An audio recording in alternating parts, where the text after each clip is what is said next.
Emma collapsed against the bookshelf, her father's handwriting staring back at her from a note hidden in a dusty novel 5 years after they'd lowered his coffin into the ground. My dearest Emma, when you find this, I'll be gone.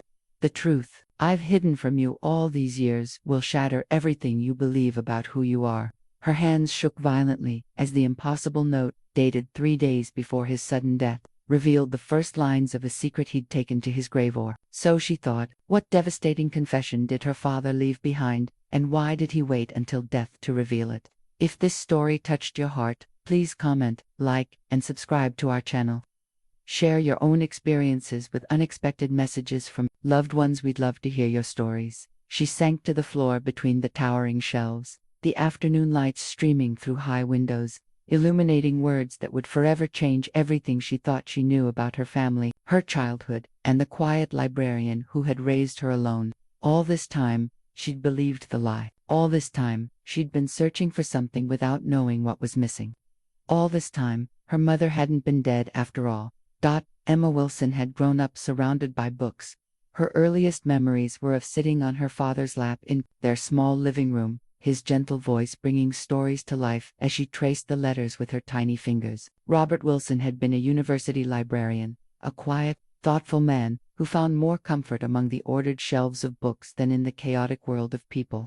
Books are reliable, Emma, he would tell her. They never change. They're always there when you need them. Unlike people, he never added, but Emma understood the implication even as a child. Her mother had died when Emma was just 8 months old, pneumonia, her father had said, a frail woman with a weak constitution, who had loved Emma fiercely for the short time they had together. There was only one photograph of her mother that Emma had ever seen, a faded picture of a thin, pale woman with Emma's same hazel eyes, smiling timidly at the camera. Emma had memorized every detail of that face, creating elaborate fantasies about what her mother might have been like. She loved poetry, her father would say on the rare occasions Emma could get him to talk about her, and the smell of rain. She would have been so proud of you, Emma. Growing up as the librarian's daughter had been a quiet existence.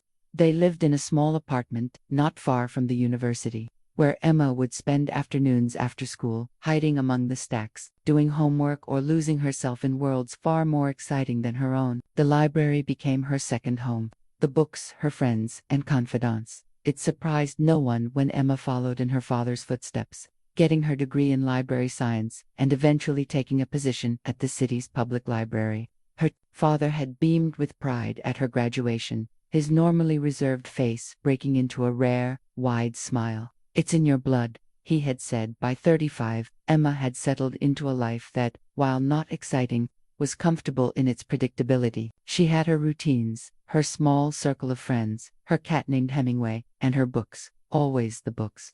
She had dated occasionally but never found anyone who seemed worth disrupting her carefully ordered existence. Her father had never remarried either. They were the same. That way once was enough for both of them. 5 years ago, everything had changed with a single phone call. Her father, only 63, had collapsed while reshelving books in the rare manuscripts section. A massive heart attack, sudden and fatal. Emma had been shelving returns when her phone rang. By the time she reached the university hospital, he was already gone. The funeral had been small, just a handful of colleagues, a few neighbors, and Emma. She had stood, dry-eyed beside the grave, unable to process that her constant, her North Star, was gone. In the days that followed, she'd packed up his apartment mechanically, bringing his most treasured books to her own shelves, donating his clothes, and storing a few keepsakes in boxes she stacked neatly in her spare room. Life had continued in his absence. Emma threw herself into her work, taking on additional responsibilities at the library. She was promoted to head of the reference section, then to assistant director. She kept herself busy, finding comfort in the orderly progression of days, in the satisfying weight of books in her hands, in the familiar smell of paper and binding glue. 5 years passed this way, with Emma's grief settling into a dull ache that flared only occasionally on his birthday, on the anniversary of his death. When she found a book with his neat handwritten notes in the margins, she had built a life that was, if not fully happy, at least content, predictable, safe. Until today. Until the note that now threatened to unravel everything she thought she knew about herself, about her father, about the story of her life that she had accepted as truth for 35 years, Emma still sat on the floor of the rare books section. The Hemingway first edition open in her lap, her father's note clutched in her trembling hand. Around her, the library continued its quiet afternoon rhythms, the soft click of computer keys, the occasional whisper, the gentle thud of books being returned to shelves. But for Emma, the world had stopped turning. Everything she had believed about her life had been built on a foundation of sand, and now the tide was coming in. Emma didn't remember walking home. Somehow, she had made it through the remaining hours of her shift, moving on autopilot, the note burning in her pocket like a live coal. She had carefully slipped the Hemingway back onto the shelf, marking its location in her mind. She would need to catalog it properly tomorrow, but for now, all she could think about was getting home, where she could read the rest of her father's message in private.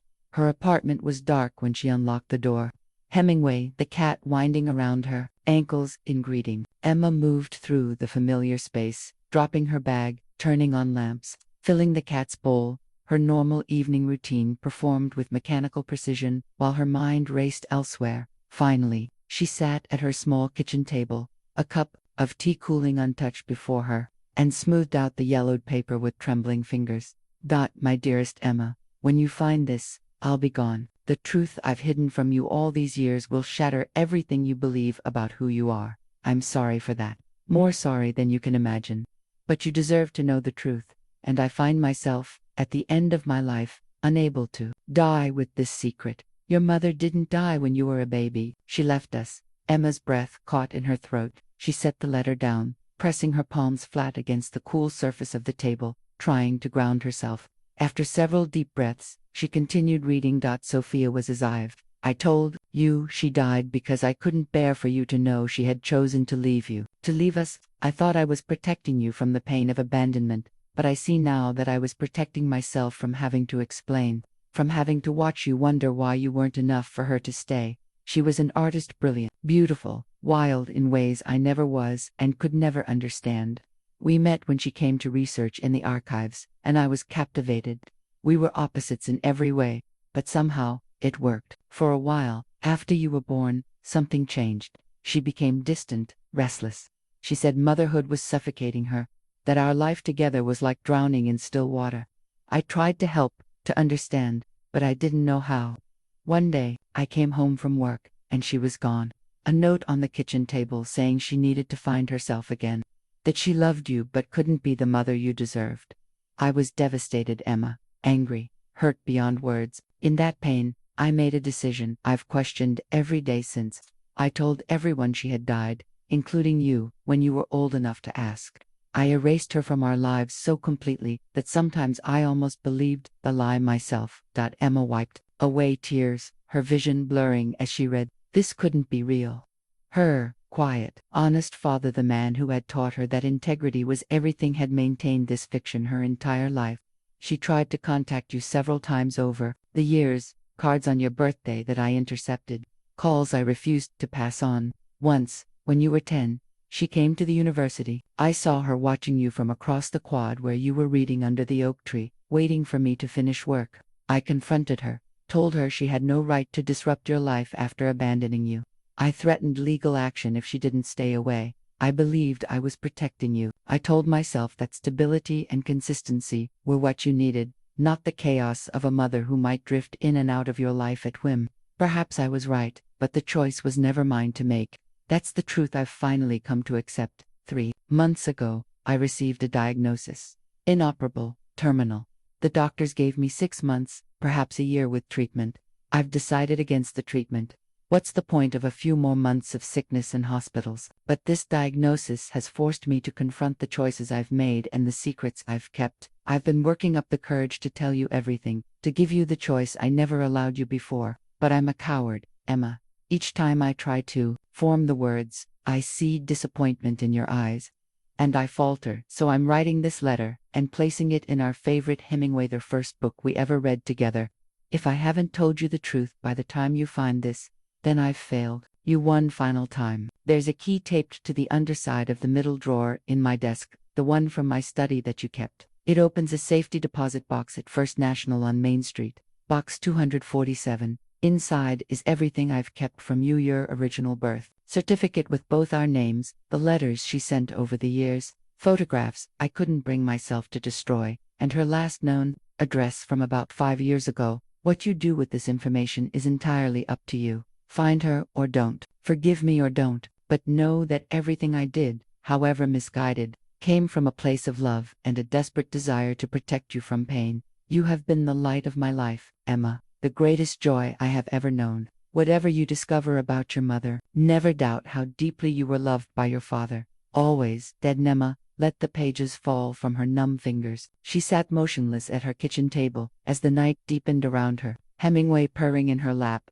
utterly unaware that his mistress's world had just collapsed. Her mother was alive, her father had lied. For 35 years, Emma had built her identity around being the daughter of a widowed librarian, a man of quiet integrity who had sacrificed everything to raise her alone after tragedy struck. She had defined herself by his values: order, truth, the reliability of facts.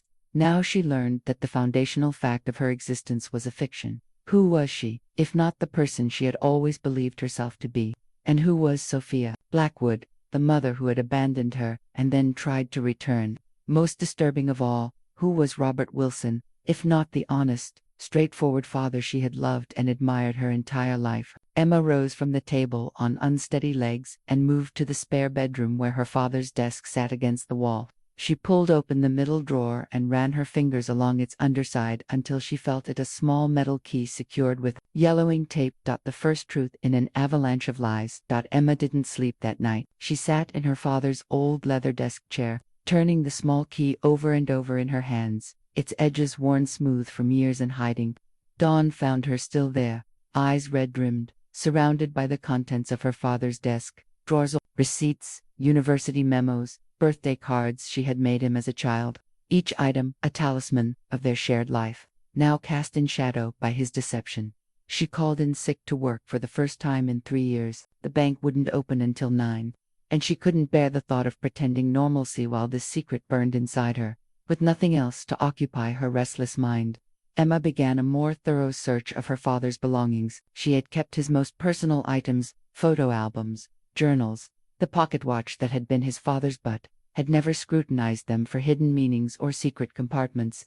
Now she pulled boxes from her closet with new purpose, hunting for any trace of the mother she had been told was dead. In the bottom of a box labeled Dad's Study, Emma found an old photo album she didn't recognize. The cover was worn leather, the pages yellowed with age.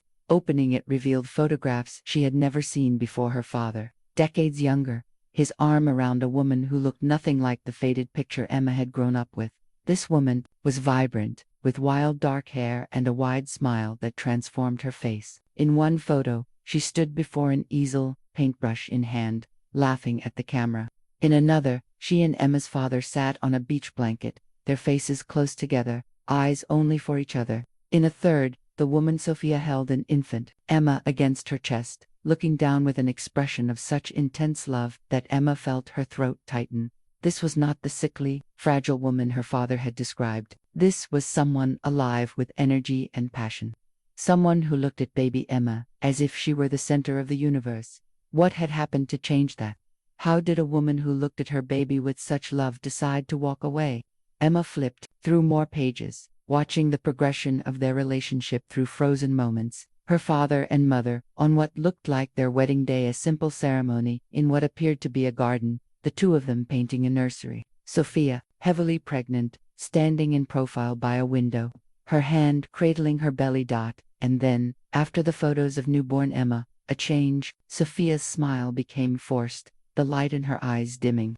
In the last few photos, she looked exhausted, almost haunted, holding baby Emma with a rigid carefulness that suggested effort rather than ease. The final photo showed Sophia alone, sitting at a kitchen table, staring into the distance with such naked despair that Emma had to look away. She checked the date scrawled on the back, March 17, 1988, just 2 weeks before Emma's first birthday, presumably not long before Sophia left. A loose photograph slipped from between the album's last pages, a Polaroid Emma had never seen. Her father, much older, perhaps only 6 or 7 years ago, standing awkwardly beside Sophia in what looked like an art gallery. They weren't touching, weren't even looking at each other, but they were unmistakably together in the same frame, the same space. Emma turned the photo over, Her father's neat handwriting noted, Sophia's exhibition, San Francisco, 2017. Just 3 years before he died, they had been in contact that recently. Emma's hands trembled as she set down the photo. Her father's deception ran deeper than she had imagined. Not only had he lied about her mother's death, but he had maintained some form of contact with her all, while continuing to hide her existence from Emma. Beneath the photo album, Emma found a small, carved wooden box. Inside were letters, dozens of them, their envelopes addressed in a flowing script she didn't recognize. Sophia's handwriting. Some were postmarked from New York, others from Chicago, San Francisco, even Paris. They spanned decades. From 1989 to 2019, just a year before her father died. Emma couldn't bring herself to read them yet. It was too much, too fast. She returned everything to the box except the photo album and the Polaroid, which she placed on her bedside table. At 8:45, she showered and dressed, her movements mechanical. By 9:15, she was parking outside First National Bank, the key clutched tightly in her hand, her father's letter folded in her purse. The safety deposit box was smaller than she had expected. The bank manager led her to a private room, where Emma sat alone with the metal container that held the truth her father had hidden for 35 years. She took a deep breath and opened the lid. Inside the safety deposit box lay the artifacts of a parallel life, the life Emma might have had if her father had made different choices. On top was her birth certificate, the original one, not the copy her father had shown her when she needed it for her passport. This document listed her mother's name clearly, Sophia Annette Blackwood, place of birth, Providence, Rhode Island, occupation artist. Beneath that, a stack of envelopes tied with faded blue ribbon. Emma recognized her mother's handwriting from the letters she had found in her father's box. These appeared to be unopened, the seals still intact. She set them aside, not ready to hear her mother's voice just yet. Next came a small address book, worn at the edges, the leather cover cracked with age.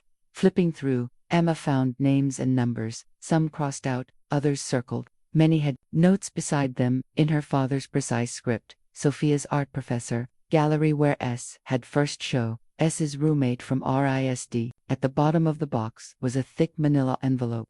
Emma opened it to find photographs, her mother's student ID from the Rhode Island School of Design, pictures of exhibitions with Sophia standing proudly beside her work, newspaper clippings about emerging artists that mentioned Sophia Blackwood as one to watch. The most recent was dated 2019, announcing a retrospective of Sophia's work at a gallery in San Francisco. The final item in the box was a sealed envelope addressed simply to Sophia in her father's handwriting. Emma turned it over in her hands, wondering if she had the right to open it.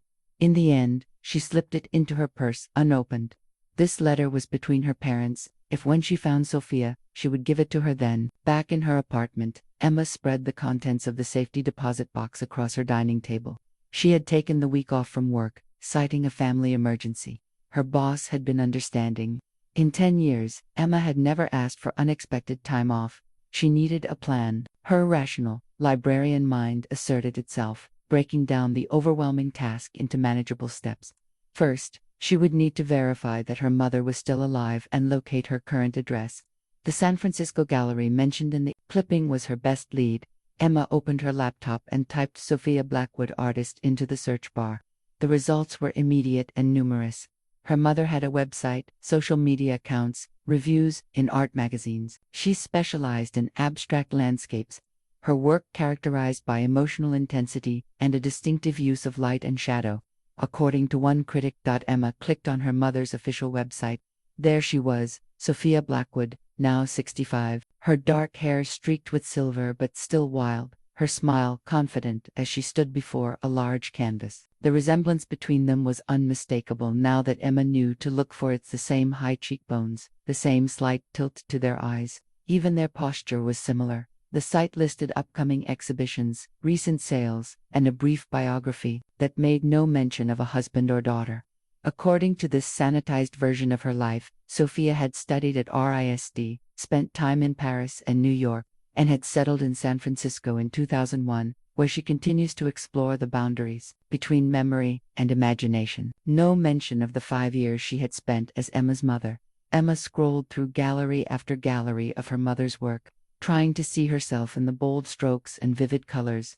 Did any of these abstract landscapes hide the daughter she had left behind? Was Emma's absence a void Sophia had tried to fill with paint? She closed the laptop, suddenly exhausted. This was too much to process all at once. She needed to approach this methodically, the way she would a complex research question at the library. The next morning, Emma began by reading her mother's letters, ones she had found in her father's box, not the sealed ones from the safety deposit box. She arranged them chronologically, starting with the earliest, dated July 1989, just 4 months after Sophia had left. Robert, I know you don't want to hear it from me, but please read this. I'm seeing a doctor now. I'm on medication. The postpartum depression nearly destroyed me, but I'm getting better. I think about Emma every day, every hour. Please let me see her, even just for an afternoon. I'm her mother. Whatever happened between us, she deserves to know me, and I deserve a chance to explain myself to her when she's old enough to understand. I never stopped loving her, or you. It wasn't about love. It was about survival. Please, Robert, don't punish me forever. Sophia read letter after letter, watching as initial pleas gave way to anger, then to resignation, and finally to a formal distance. The later letters were addressed Dear Robert rather than the earlier, more intimate My Robert or simply R. They arrived less frequently every few years rather than the monthly missives of the early days.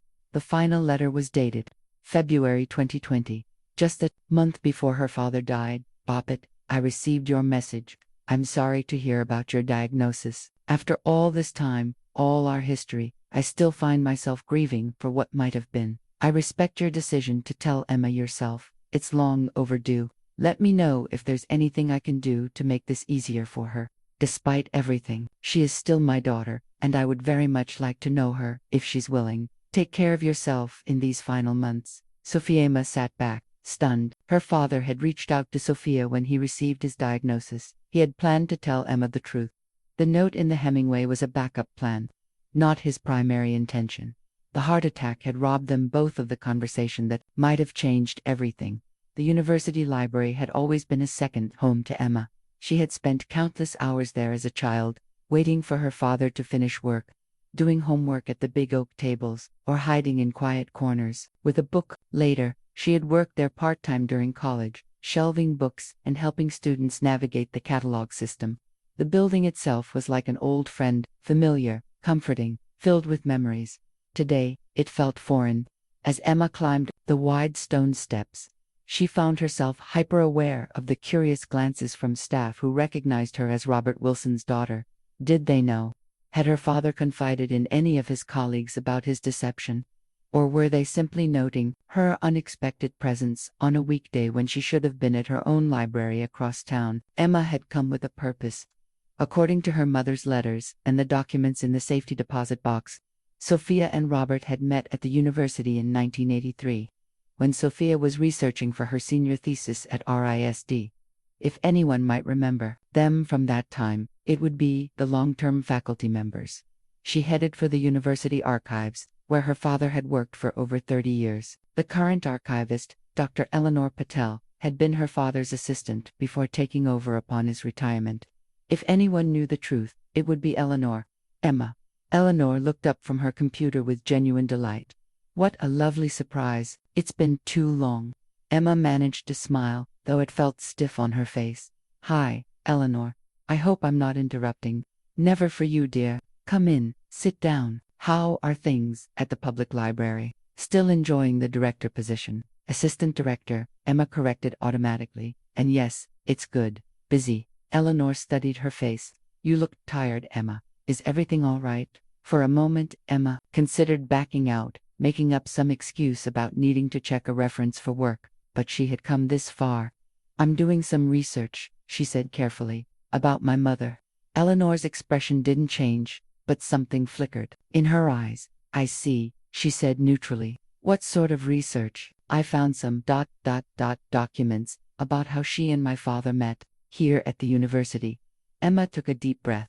I've recently learned that what my father told me about her may not have been entirely accurate.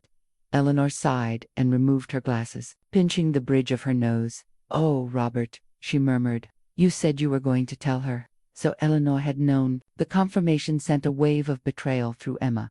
How many others had been complicit in her father's deception? I'd like to know the truth, Emma said, her voice steadier than she felt. I know they met here, when she was researching for her thesis. I know she was an art student, but I don't know what happened between them, why she left, why my father told me she was dead when she wasn't. Eleanor was silent for a long moment. Then she stood. Come with me. She led Emma through the archives to a small storage room in the back.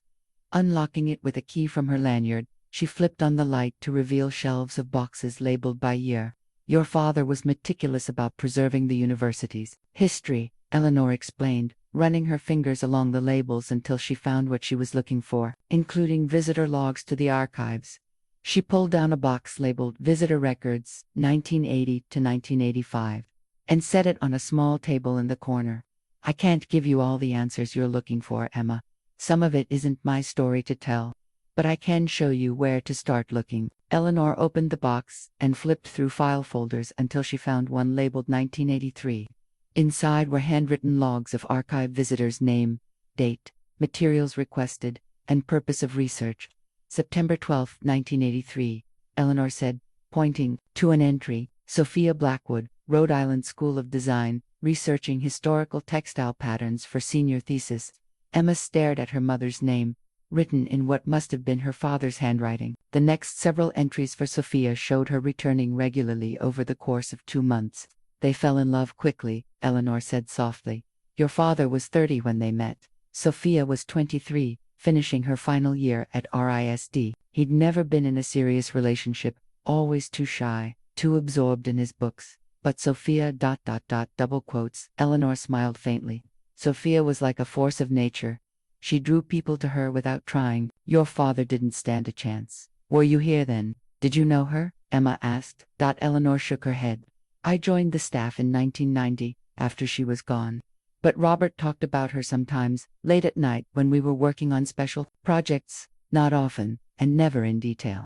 Just enough that I knew she hadn't died, as everyone else believed. Do you know why she left? Eleanor hesitated. I think that's something you should ask her, Emma, or Professor Harlow, if he's still willing to talk about it. Professor Harlow, Theodore Harlow. He taught art history here from the late 70s until about 5 years ago. He was Sophia's faculty advisor for her thesis research, introduced her to your father. They remained friends even after ... everything. He might be able to fill in more of the story than I can. Emma wrote down the name. Is he still in the area? As far as I know, he retired to that big Victorian on Maple Street. Eccentric old fellow, but sharp as ever last time I saw him. Eleanor hesitated, then added, Emma, whatever you discover, try to remember that your father loved you more than anything in this world. What he did keeping Sophia from you, it was wrong. I told him so many times, but he believed he was protecting you. From what? Emma asked, her voice breaking slightly. From knowing my mother was alive, from having a relationship with her. What was he protecting me from? Eleanor shook her head sadly. That's not my story to tell, but I will say this. Sometimes when we're hurt deeply, we make choices out of that pain that seemed right at the time. Your father was hurt very badly when Sophia left. It clouded his judgment, made him believe his pain would be your pain too. Did she really abandon us? Emma asked, the question that had been burning in her since she first read her father's letter. The woman in these photos, in these letters, she doesn't seem like someone who would just walk away from her child. People are complicated, Emma, especially artists like Sophia. Eleanor closed the box carefully. The truth is rarely as simple as she left or she stayed. Human relationships exist in the gray areas. Emma nodded, gathering her notes. Thank you, Eleanor, for not lying to me at least. Your father asked me not to volunteer information, Eleanor admitted, but he never asked me to lie if you came asking questions. I think part of him always knew this day would come. Emma stood to leave, then paused. One more question. The retrospective in San Francisco in 2019, did my father attend? Eleanor looked surprised. Yes, he did. Took a week off, very out of character for him. When he came back, he seemed different, quieter, more thoughtful. A few months later, he was diagnosed. Emma thanked Eleanor again and left the archives, Professor Harlow's address tucked in her pocket. Another piece of the puzzle that was her mother's life. Professor Theodore Harlow. wasn't home when Emma knocked on the door of his Victorian on Maple Street. A neighbor tending her garden called over that he usually spent weekday afternoons at Blackwell's, an independent bookstore downtown. Been his routine for decades, the woman said. Tea and poetry at 3, like clockwork. Blackwell's was one of those increasingly rare establishments, a bookstore with history and character, with creaking wooden floors and rolling ladders along floor-to-ceiling shelves. Emma had visited occasionally over the years but had never made the connection to her mother until now. Seeing the name written in her father's address book, Blackwell's James Nose, SA bell tinkled softly as Emma pushed open the door.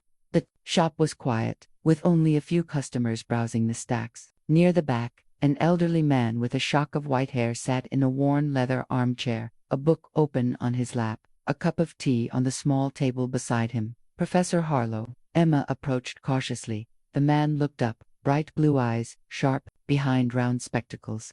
I'm retired now, so it's just Theodore, or Ted if you prefer. He studied her face for a moment, then his expression shifted to one of astonishment. Good heavens, you must be Emma. Emma blinked in surprise. You recognize me? I'd know those eyes anywhere. Sophia's eyes. He gestured to the chair opposite his. Please, sit. I've been wondering if this day would ever come. Emma sat, feeling oddly formal despite the cozy setting. I'm looking for information about my mother. I recently found out she's alive, contrary to what my father told me my entire life. Theodore nodded slowly. Robert finally told you the truth. Then, about time? Not exactly. He died 5 years ago. I found a letter he left for me, hidden in a book. Ah, Robert and his books. Theodore shook his head. Always more comfortable with the written word than spoken ones. Even when it came to matters of the heart, he set his own book aside. I'm sorry for your loss, Emma. Despite our differences, your father was a good man. You knew them both well, Emma asked. I introduced them, actually. Sophia needed access to the university's textile archives for her thesis on historical pattern design in modern art. Robert was the most knowledgeable archivist, so I arranged a meeting. Theodore smiled at the memory. I've never seen two people fall in love so quickly or so completely. Within 6 months they were married, and I came along soon after. About a year later, they were ecstatic when they found out Sophia was pregnant. Robert immediately began collecting children's books. Sophia painted the most beautiful nursery murals, fairy tales, and forests. Theodore's expression grew more somber. The pregnancy was difficult, though. Sophia was sick for much of it, confined to bed rest for the final months. By the time you were born, she was exhausted, depleted. Postpartum depression, Emma asked, remembering the letters. Theodore nodded. Severe, but this was 1987, Emma. We didn't talk about such things openly then. There was still so much stigma, so much shame attached to mothers who struggled. Sophia was expected to be instantly blissful, maternal, fulfilled. When she wasn't. She could barely get out of bed. When she couldn't connect with you the way she thought she should. She believed she was failing as a mother. And my father. What did he do? Theodore sighed. Robert was, traditional, structured. He believed in solving problems through routine and discipline. He thought if Sophia would just try harder, stick to the schedule he created, everything would improve. He couldn't understand what she was going through, and she couldn't articulate it. The gulf between them grew wider every day, until she left, Emma said quietly. Until she left, Theodore confirmed. She called me that day, hysterical, saying she couldn't breathe, couldn't think, couldn't be the mother you deserved. She was having what we now recognize as a breakdown. I advised her to go to the hospital, to get help. Instead, she packed a bag and drove to New York, where her college roommate lived. Did she ever intend to come back? Emma asked, the question that had haunted her since finding her father's letter. Yes, once she got help, got on medication, started therapy. She wrote to Robert, called him repeatedly, but by then, he had already told everyone, including his parents, that Sophia had died. He'd created a fiction he couldn't walk back without admitting his lie, so he kept lying. For 35 years, Theodore nodded sadly. Pride, pain, fear, they can make people do terrible things, even good people who love their children. Robert convinced himself he was protecting you from a mother who was unstable, unreliable, and perhaps, in those early years, there was some truth to that. Sophia was struggling, healing, but as time passed, as she got better, his justifications became thinner. Emma thought of the gallery photographs, the exhibition announcements spanning decades. She became successful. Very. Her work on textile patterns evolved into abstract landscapes explorations of memory and place. Critics praised her unique perspective. What they didn't know was that many of her most powerful pieces were about you, about what she had lost. Emma felt tears prickling behind her eyes. Did she ever try to find me directly? Not through my father. Many times, but Robert had legal custody, and he threatened legal action if she approached you. When you were about 16, she did try, came to watch one of your swim meets at the high school. Robert caught her in the parking lot afterward. The confrontation was ugly. After that, she respected his boundaries, believing it would cause you more harm than good to disrupt your life. The bell above the door tinkled, and an older man with a trim gray beard emerged from the back room, carrying a tray with a fresh pot of tea. He stopped short when he saw Emma. "My God," he said softly, "you're Sophia's daughter." Theodore smiled. "Emma, this is James Blackwell, the owner. He and your mother were close friends in college. He gave her her first job when she moved back to Providence after she left us," Emma finished, rising to shake James's hand. "After she got help," James corrected gently, setting down the tray. "Sophia was very ill, Emma. What we now call postpartum depression was devastating for her. She couldn't eat, couldn't sleep. She had thoughts of harming herself when she left. It wasn't because she didn't love you. It was because she was terrified she would do something unforgivable if she stayed." "You've kept in touch with her?" Emma asked. James nodded. "We all have her old friends from RISD, Theodore, a few others. We became her substitute family when she lost her real one." He studied Emma's face. "She would talk about you for hours, wondering what you were like, what you enjoyed, if you had her love of color or Robert's passion for books." "Apparently both," Emma said, gesturing to her library tote bag. "She'd be overjoyed to know you found her," James said warmly. Emma's chest tightened. "I haven't decided if I'm going to contact her yet. This is all very new, very overwhelming." "Of course," Theodore said, "but if you're ready, we can help. We've all watched this tragedy unfold for 3 decades, powerless to fix it. Perhaps now, finally, there can be healing." "Perhaps," Emma said, not committing. "Thank you both for your honesty. It's more than I've had for most of my life." As she stood to leave, James disappeared into the back room, returning with a small, wrapped package. "Sophia asked me to give you this, if you ever came looking. It's been waiting a long time." Emma placed the small package from James on her coffee table and stared at it, unsure if she was ready to open another window into her mother's life. The simple brown paper wrapping bore no inscription, no hint of what might be inside, but its very existence suggested that Sophia had always hoped this day would come. Her phone buzzed with a text from Diane, her assistant at the library, asking if she'd be back tomorrow. Emma replied that she needed the full week, citing a family matter. The irony wasn't lost on her, for the first time in her life, she actually did have a family matter to attend to. Hemingway. The cat leaped onto the table and sniffed at the package curiously. Emma gently moved him aside and decided that before opening Sophia's gift, she needed to read the letters from the safety deposit box, the ones her father had kept, but never opened. She retrieved the stack tied with blue ribbon and settled on her sofa. The earliest was postmarked June 1989, 3 months after Sophia had left. "My dearest Robert, the doctors say writing to you is part of my healing, even if you never read these letters. So I write, and I hope, and I mail these words into the void between us. I'm doing better. The medication helps. The fog is lifting, slowly. My therapist says what I experienced is more common than people admit, that many new mothers struggle with depression, with disconnection, with the overwhelming responsibility of a new life, but knowing I'm not alone doesn't erase what I did, doesn't justify my leaving. Nothing can justify abandoning our daughter. I live with that knowledge every day, with the memory of her perfect face, her tiny fingers wrapped around mine. I left because I was terrified I would hurt her. The thoughts that came in the darkness, Robert, they weren't me. They were the illness, whispering terrible things. I want to come home. I want to try again, with help this time, with understanding. Please call the number I included in my last letter. My doctor would like to speak with you, to explain what's happening to me.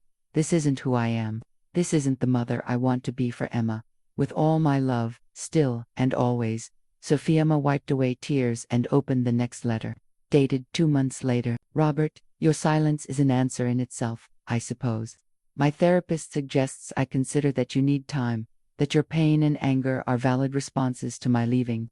I'm trying to be patient, to give you space while also advocating for myself and for Emma's right to know her mother. I've enclosed some photos from before. Remember that weekend at the beach house?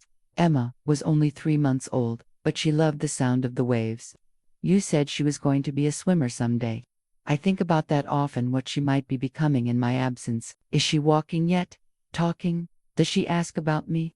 I know I have no right to these answers, no right to her milestones after what I did, but I am getting better, Robert, strong enough to be the mother she deserves. If you'll give me another chance, please don't punish Emma for my mistakes. She needs both her parents, however broken we might be. Love always. Sophia. Letter after letter revealed Sophia's journey, her ongoing therapy, her gradual return to painting as part of her healing, her persistent hope that Robert would relent and allow her back into Emma's life. As the years passed, the tone shifted from desperate pleading to resigned acceptance, though she never stopped asking about Emma, never stopped sending birthday cards that were never delivered. A letter from 1995, when Emma would have been 7. Robert, I saw Emma yesterday. I know I promised not to come, but I couldn't stay away any longer. I sat in my car across from the school playground and watched her, our beautiful, serious little girl, with her books under the oak tree. She looks like both of us, doesn't she? Your thoughtfulness, my restlessness. I didn't approach her. I wouldn't break my word that way, wouldn't confuse her, but seeing her, even from a distance, fill the hole in my heart I've carried for 6 years. The gallery in New York has offered to represent me. My work is starting to attract attention. I tell you this not to boast, but because I want you to know I'm stable now, established. I could provide for Emma, share custody without disruption to her life. We could find a way, Robert, if only you would try. Think about it, please. For her sake, not mine. Sophia. From 2001, when Emma was a teenager. Robert, I'm moving to San Francisco next month. A fresh start, a new gallery, new opportunities. I've enclosed my contact information. I know by now that you won't use it, but I send it anyway, because hope is sometimes all we have. Emma would be 13 now. Is she still swimming? Does she still love books? I saw a girl in the airport last week with her nose in a novel, and for a moment, I thought it was her. It never gets easier. These glimpses of what might have been. I've respected your wishes for 12 years. Robert, I've stayed away, watched from a distance, sent letters you never answer. But she's growing up. Soon she'll be an adult, making her own choices. Will you tell her about me then? Or will you maintain this fiction until it's too late for us to know each other at all? I'm not the unstable young mother who left anymore. I've built a life, a career. I've done the work, faced my demons. The only piece missing is her. Always her. Sophia. The final unopened letter was dated January 2020, just 2 months before her father died. Robert, thank you for your call. After all these years of silence, hearing your voice was surreal. I'm so very sorry about your diagnosis. Despite everything, the thought of a world without you in it is painful beyond words. I'm grateful that you've decided to tell Emma the truth. It's long overdue, but it's never too late for honesty. I understand your fear that she hates you for the deception, that she blames you for keeping us apart. But Robert, Emma has your compassion, your depth. She may be angry, and she has every right to be, but I believe she also understands. We were both so young, so unprepared for the challenges we faced. We made mistakes, terrible ones. I'll wait to hear from her. If she chooses to contact me, I won't rush her or pressure her. After 35 years, patience is something I've learned well. Take care of yourself in these final months. Despite everything that came between us, you gave our daughter a stable, loving home. You were there for her every day in ways I couldn't be. For that, I will always be grateful. With deep respect, Sophia. Emma set the letters aside, emotionally exhausted. The narrative they told was so different from the one she had constructed from her father's letter. Sophia hadn't simply abandoned them. She had been ill, had sought help, had tried repeatedly to reconnect, and her father, the man Emma had adored, had modeled her life after, had systematically blocked every attempt. She could almost understand his initial anger, his protective instinct in those early years when Sophia was still struggling, but to maintain the deception for decades, to deny both Emma and Sophia the chance to know each other, to forge a relationship on their own terms. That betrayal cut deep. With shaking hands, Emma finally reached for the small package James had given her. Inside the brown paper was a book, a first edition of The Old Man and the Sea by Ernest Hemingway, the same author as the novel where she had found her father's note. Tucked inside was a card with flowing script. For Emma, your father told me this was your favorite author. I hope someday you'll read this and think of me. Until then, I carry you in my heart. Mum, the inscription in the book was dated 1995, the year Sophia had watched 7-year-old Emma reading under the oak tree. For 25 years, this gift had waited patiently at Blackwell's, a tangible symbol of a mother's enduring hope. Emma hugged the book to her chest and finally allowed herself to sob for the mother she had never known, for the father whose love had manifested as control, and for the little girl who had grown up believing she had been left with only half a heart. The Morgan Gallery was housed in a converted warehouse in the Arts District, its industrial exterior belying the warm, light-filled space within. Emma hesitated at the entrance, suddenly unsure of her purpose here. She had found the gallery mentioned repeatedly in Sophia's letters and in her father's notes. The first place in Providence that had exhibited her mother's work. The last few days had been a blur of revelations, each new piece of information shifting her understanding of her parents and herself. She had read and reread the letters, studied the photographs, and spent hours on Sophia's website, trying to find traces of herself in her mother's art. Now she found herself drawn to this physical connection, this space where Sophia had once stood among her creations. Can I help you? A woman in her 60s approached, her silver hair cut in a stylish bob, red-framed glasses perched on her nose. I'm looking for information about an artist who exhibited here in the late 1980s and early 90s, Emma said.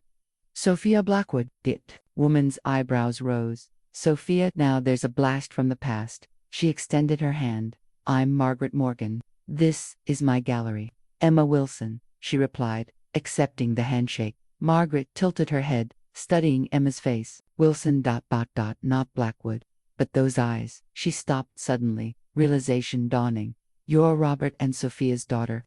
Emma nodded, unsurprised now by the recognition. She had spent her life believing she looked like her father, never having a maternal comparison. Now it seemed everyone who had known Sophia could see her immediately in Emma's features. I wondered if this day would come, Margaret said softly. Would you like some tea? I was just about to close for lunch, but this calls for a proper conversation. She led Emma to a small office at the back of the gallery, cluttered with art books, catalogs, and framed photographs. While Margaret prepared tea, Emma examined the pictures on the walls, artists at openings. Margaret with various dignitaries, group shots at what appeared to be art fairs around the world. On a bookshelf, partially hidden behind a potted plant, Emma spotted a familiar face, her mother, much younger, standing proudly beside a large canvas, Margaret's arm around her shoulders. Both women were beaming. Her first solo show, Margaret said, noticing Emma's gaze. 1992, it was a breakthrough moment for her. She exhibited here before that? Emma asked, accepting the cup of tea Margaret offered. Yes, in group shows starting around 1989. She came to Providence after some time in New York. She was fragile when she arrived. James Blackwell, the bookstore owner, was an old friend of hers from art school. He connected us.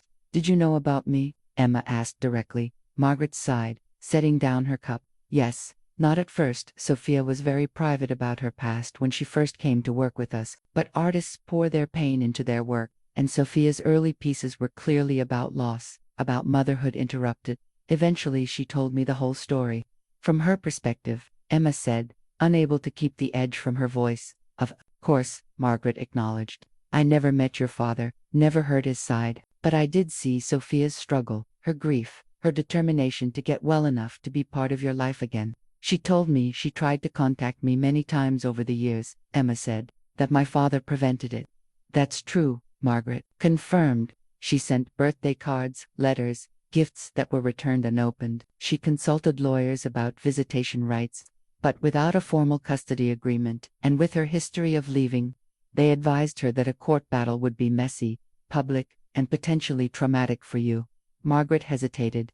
And there was the matter of her mental health history, which your father threatened to use against her. He wouldn't have done that, Emma protested, the words automatic, defensive of the father she had adored. Margaret's expression was kind but firm. People protect what they love, Emma, sometimes by any means necessary. Your father loved you fiercely. He believed he was shielding you from potential harm, from a mother who had abandoned you once and might do so again. She was sick, Emma said. She got help. She got better. Yes, she did. But trust, once broken, is nearly impossible to fully restore. Your father couldn't trust that Sophia would remain stable, couldn't risk your happiness on that uncertainty. Emma stared into her tea, absorbing Margaret's words. She had spent days directing her anger at her father, feeling betrayed by his deception. But hearing an outsider frame his actions as protection rather than control gave her pause. I don't know what to believe anymore, she admitted. Every person I speak to gives me a different version of who my parents were, what happened between them. Because all of us only saw pieces of the whole, Margaret said gently. None of us knew everything, not me, not James or Theodore. Probably not even your parents themselves. Human relationships are complex, Emma. They resist simple narratives. What can you tell me about her work? Emma asked, needing to shift to more solid ground. I've seen her website, but you want to know if she painted you. Margaret finished.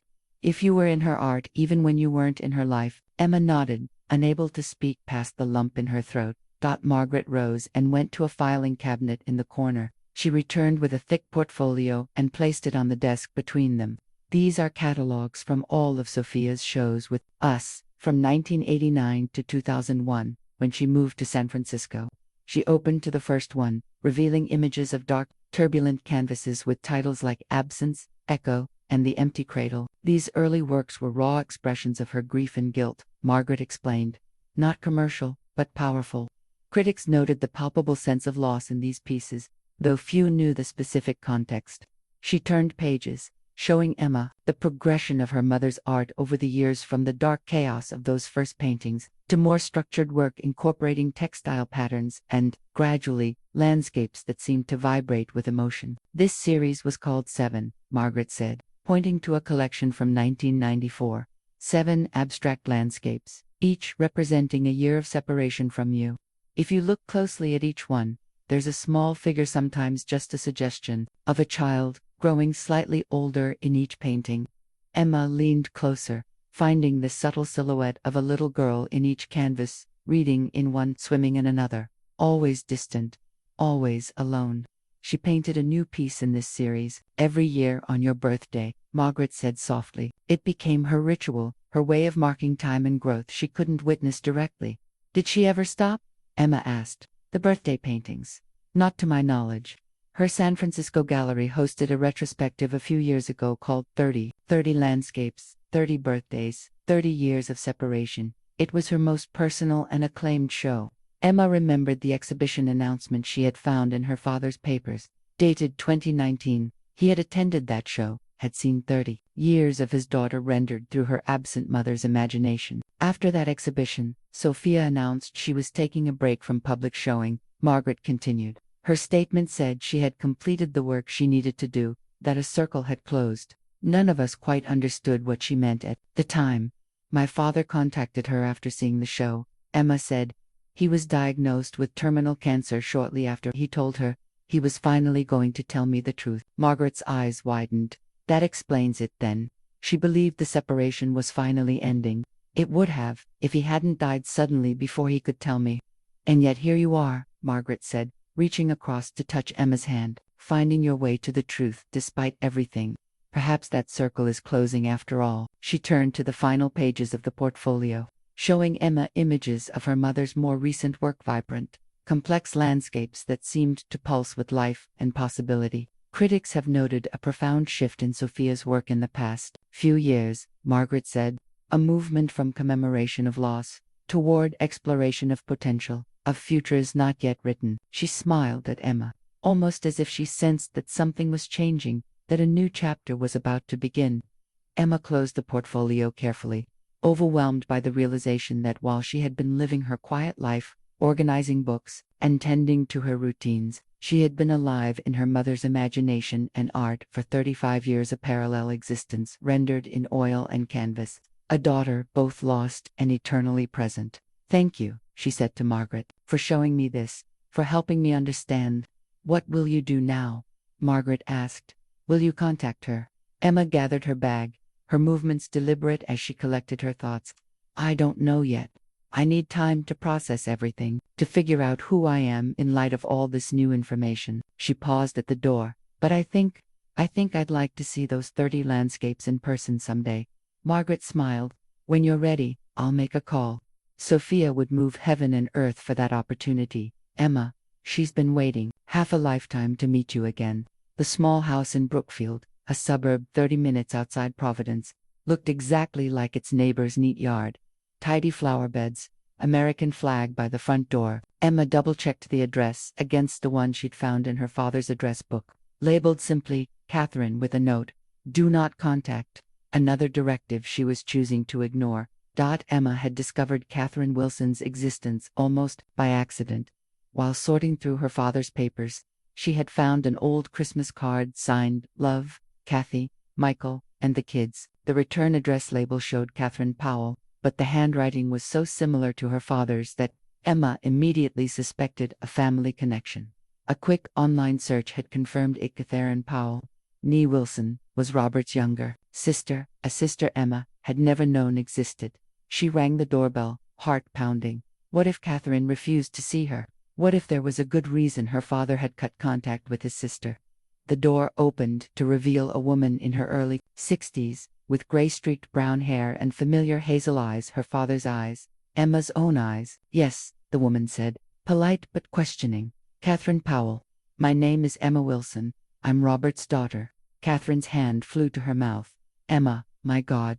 She stared for a long moment, then abruptly pulled Emma into a tight embrace. "I never thought I'd meet you. Come in, please, come in." The house was warm and lived in, with family photos covering every surface: children, grandchildren, holidays, graduations, a life full of connections and celebrations, so different from the quiet, orderly existence Emma had shared with her father. "My husband Michael is golfing," Catherine explained, leading Emma to a sunny kitchen. "The grandkids will be sorry they missed you. I've told them about their cousin Emma, though I only had that one photo from when you were about 10. You knew about me," Emma said, accepting the coffee Catherine offered. "But I never knew about you. Why didn't my father tell me I had an aunt, cousins?" Catherine's expression darkened. "That's a long, sad story, Emma. How much do you know about your mother?" "I recently discovered she's alive, contrary to what my father told me my entire life," Emma replied. "I've been learning about their relationship, about her leaving, about his deception." Catherine nodded slowly. "So you know that much. Do you understand why I wasn't in your life? I assume it's connected to what happened with my mother." "Directly," Catherine sighed. "When Sophia left, Robert was devastated, angry. Our parents, your grandparents, and I tried to support him. But we also encouraged him to let Sophia get the help she needed, and then work toward co-parenting. Toward allowing her back into your life once she was stable." "That seems reasonable," Emma said, cautiously. Robert didn't see it that way. He viewed any suggestion of reconciliation as a betrayal, as us taking Sophia's side against him. Catherine's voice was heavy with old pain. "He was traumatized, Emma. Being abandoned with an infant. Believing his wife had chosen her art over her family, it broke something in him. So he cut you all off?" Emma asked, struggling to reconcile this account with the loving father she had known. "Not immediately, at first. We still saw you occasionally. But when Sophia started getting better, started requesting visitation, we supported her right to see you. That was the final straw for Robert. He accused us of undermining him, of not understanding that he was protecting you." Catherine shook her head sadly. "The last time I saw you, you were almost 4. After that, Robert moved across town and changed his phone number. He told us we could either support his decisions regarding you completely, or we wouldn't be part of your life at all." "That's extreme," Emma said, the word inadequate for the shock she felt. "It was, but you have to understand, Emma, Robert's fear of losing you was all-consuming. In his mind, Sophia had abandoned you both, and now his family was siding with her, potentially taking you from him to he created this fortress around you, this carefully controlled world where he could keep you safe." "Safe from what?" Emma asked, frustration creeping into her voice. "From knowing my mother, from having grandparents, an aunt, cousins. How was that protecting me?" "From uncertainty," Catherine said gently. "From the messy complexity of real human relationships. Robert couldn't control whether Sophia would stay well, whether she might leave again. He couldn't ensure that allowing her into your life wouldn't lead to you being hurt, so he eliminated the risk entirely. Emma was silent, absorbing this new dimension of her father's deception, not just a lie about her mother, but the erasure of an entire extended family. Did you try to contact me later, when I was an adult? Catherine nodded. When you turned 18, I sent a letter to your father's address. It came back marked "Return to Sender." I tried again when you graduated college. I saw your name in the university paper. Same result. After a while, I respected that this was how it was going to be. I kept track of you from a distance. Your father's obituary mentioned you were a librarian. I was so proud, though I had no right to be. Did you stay in contact with my mother? Emma asked. Not directly, but my husband's cousin lived in San Francisco and attended one of her exhibitions. He sent us the catalog. I made sure your grandparents saw it before they passed. Catherine reached for a photo album on a nearby shelf. They never stopped loving you, Emma, or hoping that someday the family would heal. She opened the album to reveal photos. Emma had never seen herself as a toddler with an elderly couple who must be her grandparents, sitting on a porch swing, a Christmas gathering with Catherine and who must be Michael, a young Emma opening presents, a birthday party with a cake shaped like a book. I have copies of these for you, Catherine said. I always hoped someday I could give them to you, show you that there was a time when we were all together. My father kept these memories from me, Emma said, her voice tight with emotion. He let me believe I had no family besides him. He thought he was giving you something better, a narrative without complications or pain, a story where you weren't abandoned, just bereaved, where family was simple and reliable. Catherine covered Emma's hand with her own. He was wrong, Emma, but he truly believed he was doing what was best for you. Do you know where she is now? Emma asked. My mother, still in San Francisco, as far as I know. She has a studio in the Mission District. She sent me a message when your father died, the only time we've communicated directly in decades. She wanted to know if I thought it was appropriate for her to attend the funeral. Catherine's expression softened. I told her no, that it would only confuse you to have a stranger appear, claiming to be your mother. I realize now that was the wrong advice. It's not too late, Emma said, surprising herself with the certainty in her voice. To know her, to understand what happened between them. No, Catherine agreed. It's never too late for truth, Emma. Just be gentle with yourself and with them. Your parents made terrible mistakes, but they both loved you, each in their own imperfect way. As Emma prepared to leave, Catherine pressed a slip of paper into her hand. This is my number. Whatever you decide about Sophia, I hope you'll let me be part of your life now. You have family here, Emma. You always did. Emma hugged her aunt tightly, this newfound relative who was somehow both stranger and kin. I'd like that, she whispered. I think I've been alone long enough. Back in her apartment, Emma sat cross-legged on her bed, laptop open, Hemingway, the cat, purring beside her. The visit with her aunt had shifted something inside her, the realization that her father's deception went beyond hiding her mother's existence. He had erased an entire family history, cut off connections that might have enriched her life, all in the name of protection. That with each new revelation, the father she had adored became more complicated, more human. The steady, reliable librarian, who had raised her with such quiet certainty, had been driven by fear, by a desperate need for control that had narrowed both their worlds. And now, Emma needed to decide what to do about her mother. She typed Sophia Blackwood, artist, San Francisco, into the search bar and was immediately presented with a wealth of results. Her mother's official website, which she had already explored, social media profiles, articles in art magazines and newspapers, gallery listings, a Wikipedia page.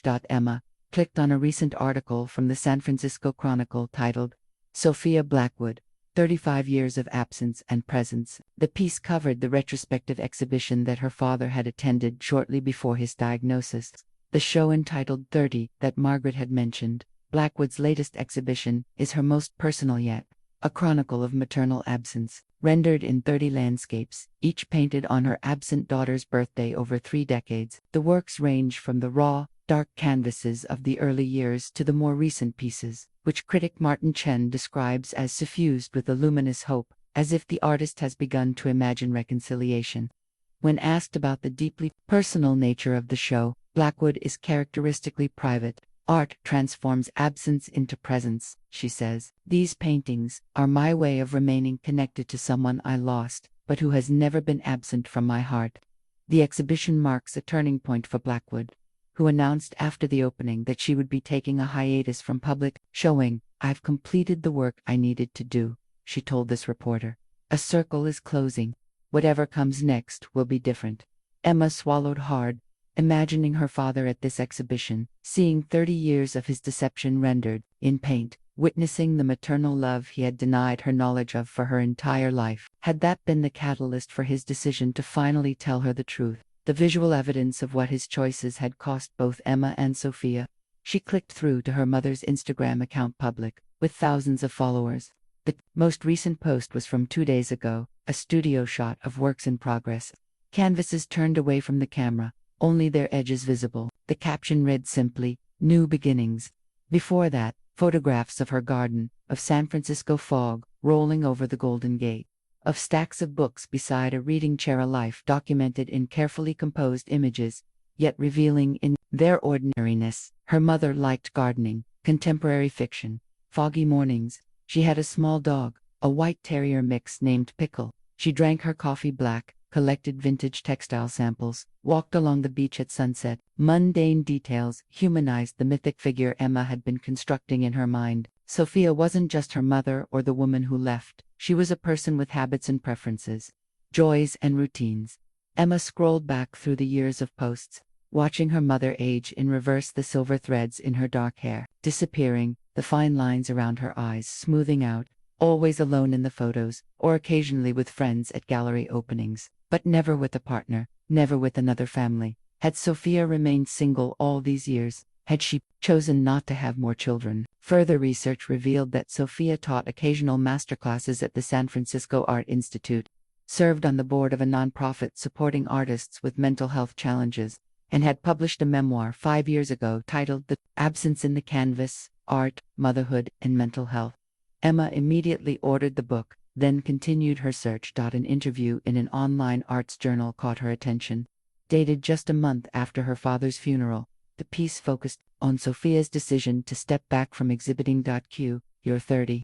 Exhibition was critically acclaimed and commercially successful. Why choose this moment to step back from public showing? SB. The series was always intended to mark time, to chronicle absence. 30 years felt like the right moment to conclude that particular artistic journey. Q. Will you continue to create art during this hiatus? SB. Of course, I'll never stop painting.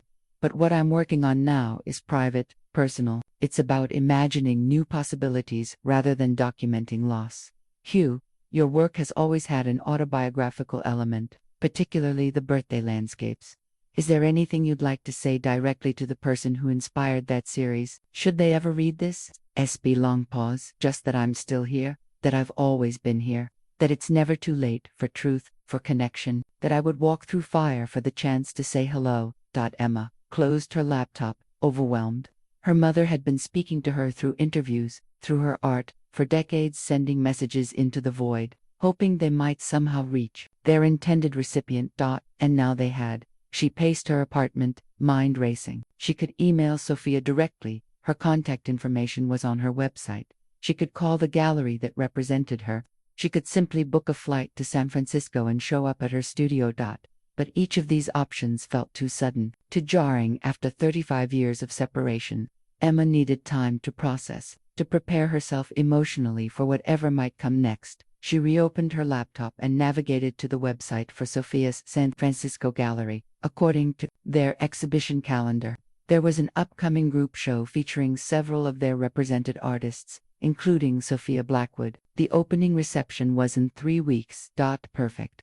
It would give Emma time to read her mother's memoir, to sort through her feelings, to decide exactly what she wanted to say when they finally stood face to face, and an opening reception would provide a public setting, a buffer of social niceties that might make their initial reunion less overwhelming. She booked a flight to San Francisco for the day before the opening, then reserved a hotel room within walking distance of the gallery. As she entered her credit card information, Emma felt a curious mix of terror and exhilaration.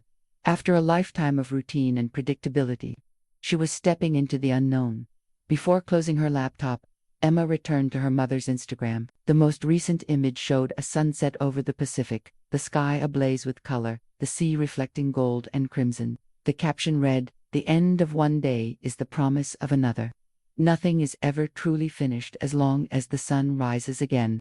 Emma took a screenshot of the image and made it her phone's background, a small act of connection, a daily reminder of the journey she was about to undertake. Then she picked up her phone and called Catherine. "I'm going to San Francisco," she said when her aunt answered.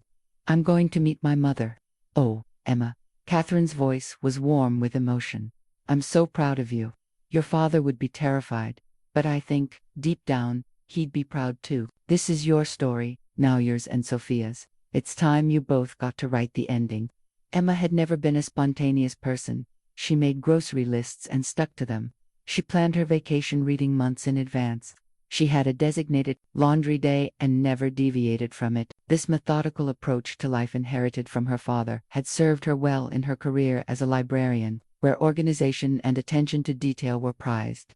But booking a cross-country flight to meet the mother she had believed dead for 35 years, this was uncharted territory. The 3 weeks before her departure passed in a blur of nervous preparation. She read Sophia's memoir cover to cover, then read it again, highlighting passages, making notes in the margins. A conversation with her mother before they'd even met the book was unflinching in its account of Sophia's postpartum depression, her breakdown, her departure, and the long road to recovery. It detailed her repeated attempts to reconnect with Emma and Robert, the legal threats, the heartbreaking decision to step back and wait until Emma was an adult. "I learned to mother from a distance," Sophia wrote, "to channel my love into canvases. Instead of bedtime stories, to mark milestones I could only imagine. I painted my daughter growing up, year by year, creating the relationship we might have had if illness and fear hadn't driven us apart." Emma also spent time with Catherine and her family, getting to know the aunt, uncle, and cousins she had been denied. They shared stories about her grandparents, showed her more family photos, helped her understand the Wilson side of her heritage.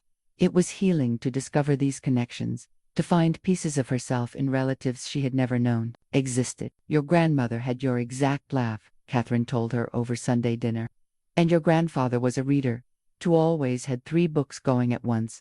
These new relationships helped fill some of the emptiness left by her father's death and deception, but they also underscored what she had missed: the noisy family gatherings, the shared holidays, the sense of belonging to something larger than herself. The night before her flight, Emma sat in her apartment surrounded by the physical evidence of her parents' complicated history: her father's letter, her mother's book, the photographs, the correspondence they had exchanged without her knowledge. She had spent her life believing she was the daughter of a widower, a quiet man who had sacrificed everything to raise her alone.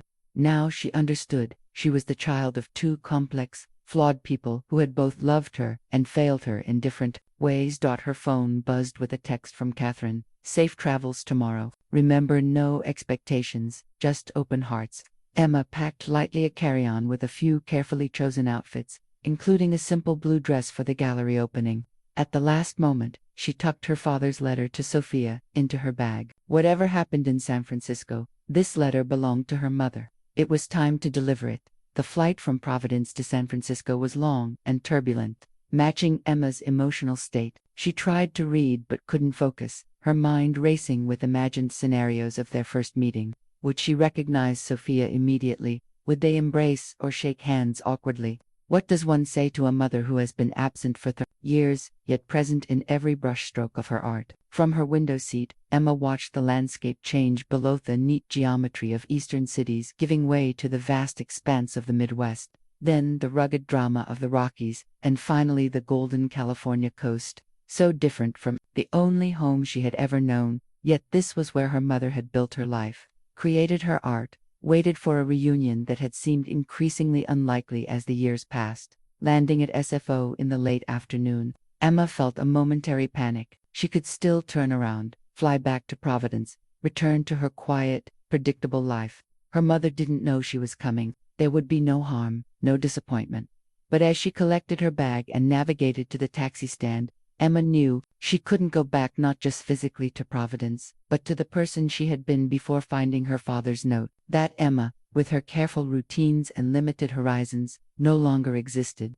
In her place was a woman determined to understand her complete heritage, to claim all parts of her story, however complicated they might be. The taxi ride into the city gave Emma her first glimpse of San Francisco, the iconic skyline, the graceful span of the Golden Gate Bridge, the Victorian houses climbing impossible hills. The city was nothing like Providence, brighter, more vertical, more dramatic, yet there was something about the quality of light, the way it played across the water and reflected off glass towers, that reminded Emma of Sophia's paintings. Had her mother chosen San Francisco because it matched her artistic sensibility, or had her art evolved to reflect her adopted home? Her hotel was a boutique property in Hayes Valley, stylish but not ostentatious. The room was small but perfectly appointed, with a bay window overlooking a tree-lined street. Emma unpacked methodically, hanging her clothes in the closet, arranging her toiletries in the bathroom, placing her father's letter on the desk. Then she stood at the window, watching the late afternoon sun cast long shadows across the street. Somewhere in this city, less than 2 miles away according to the map on her phone, Sophia Blackwood was going about her evening routine. Unaware that her daughter had crossed a continent to find her, Emma ordered room service for dinner, too anxious to venture out to a restaurant alone.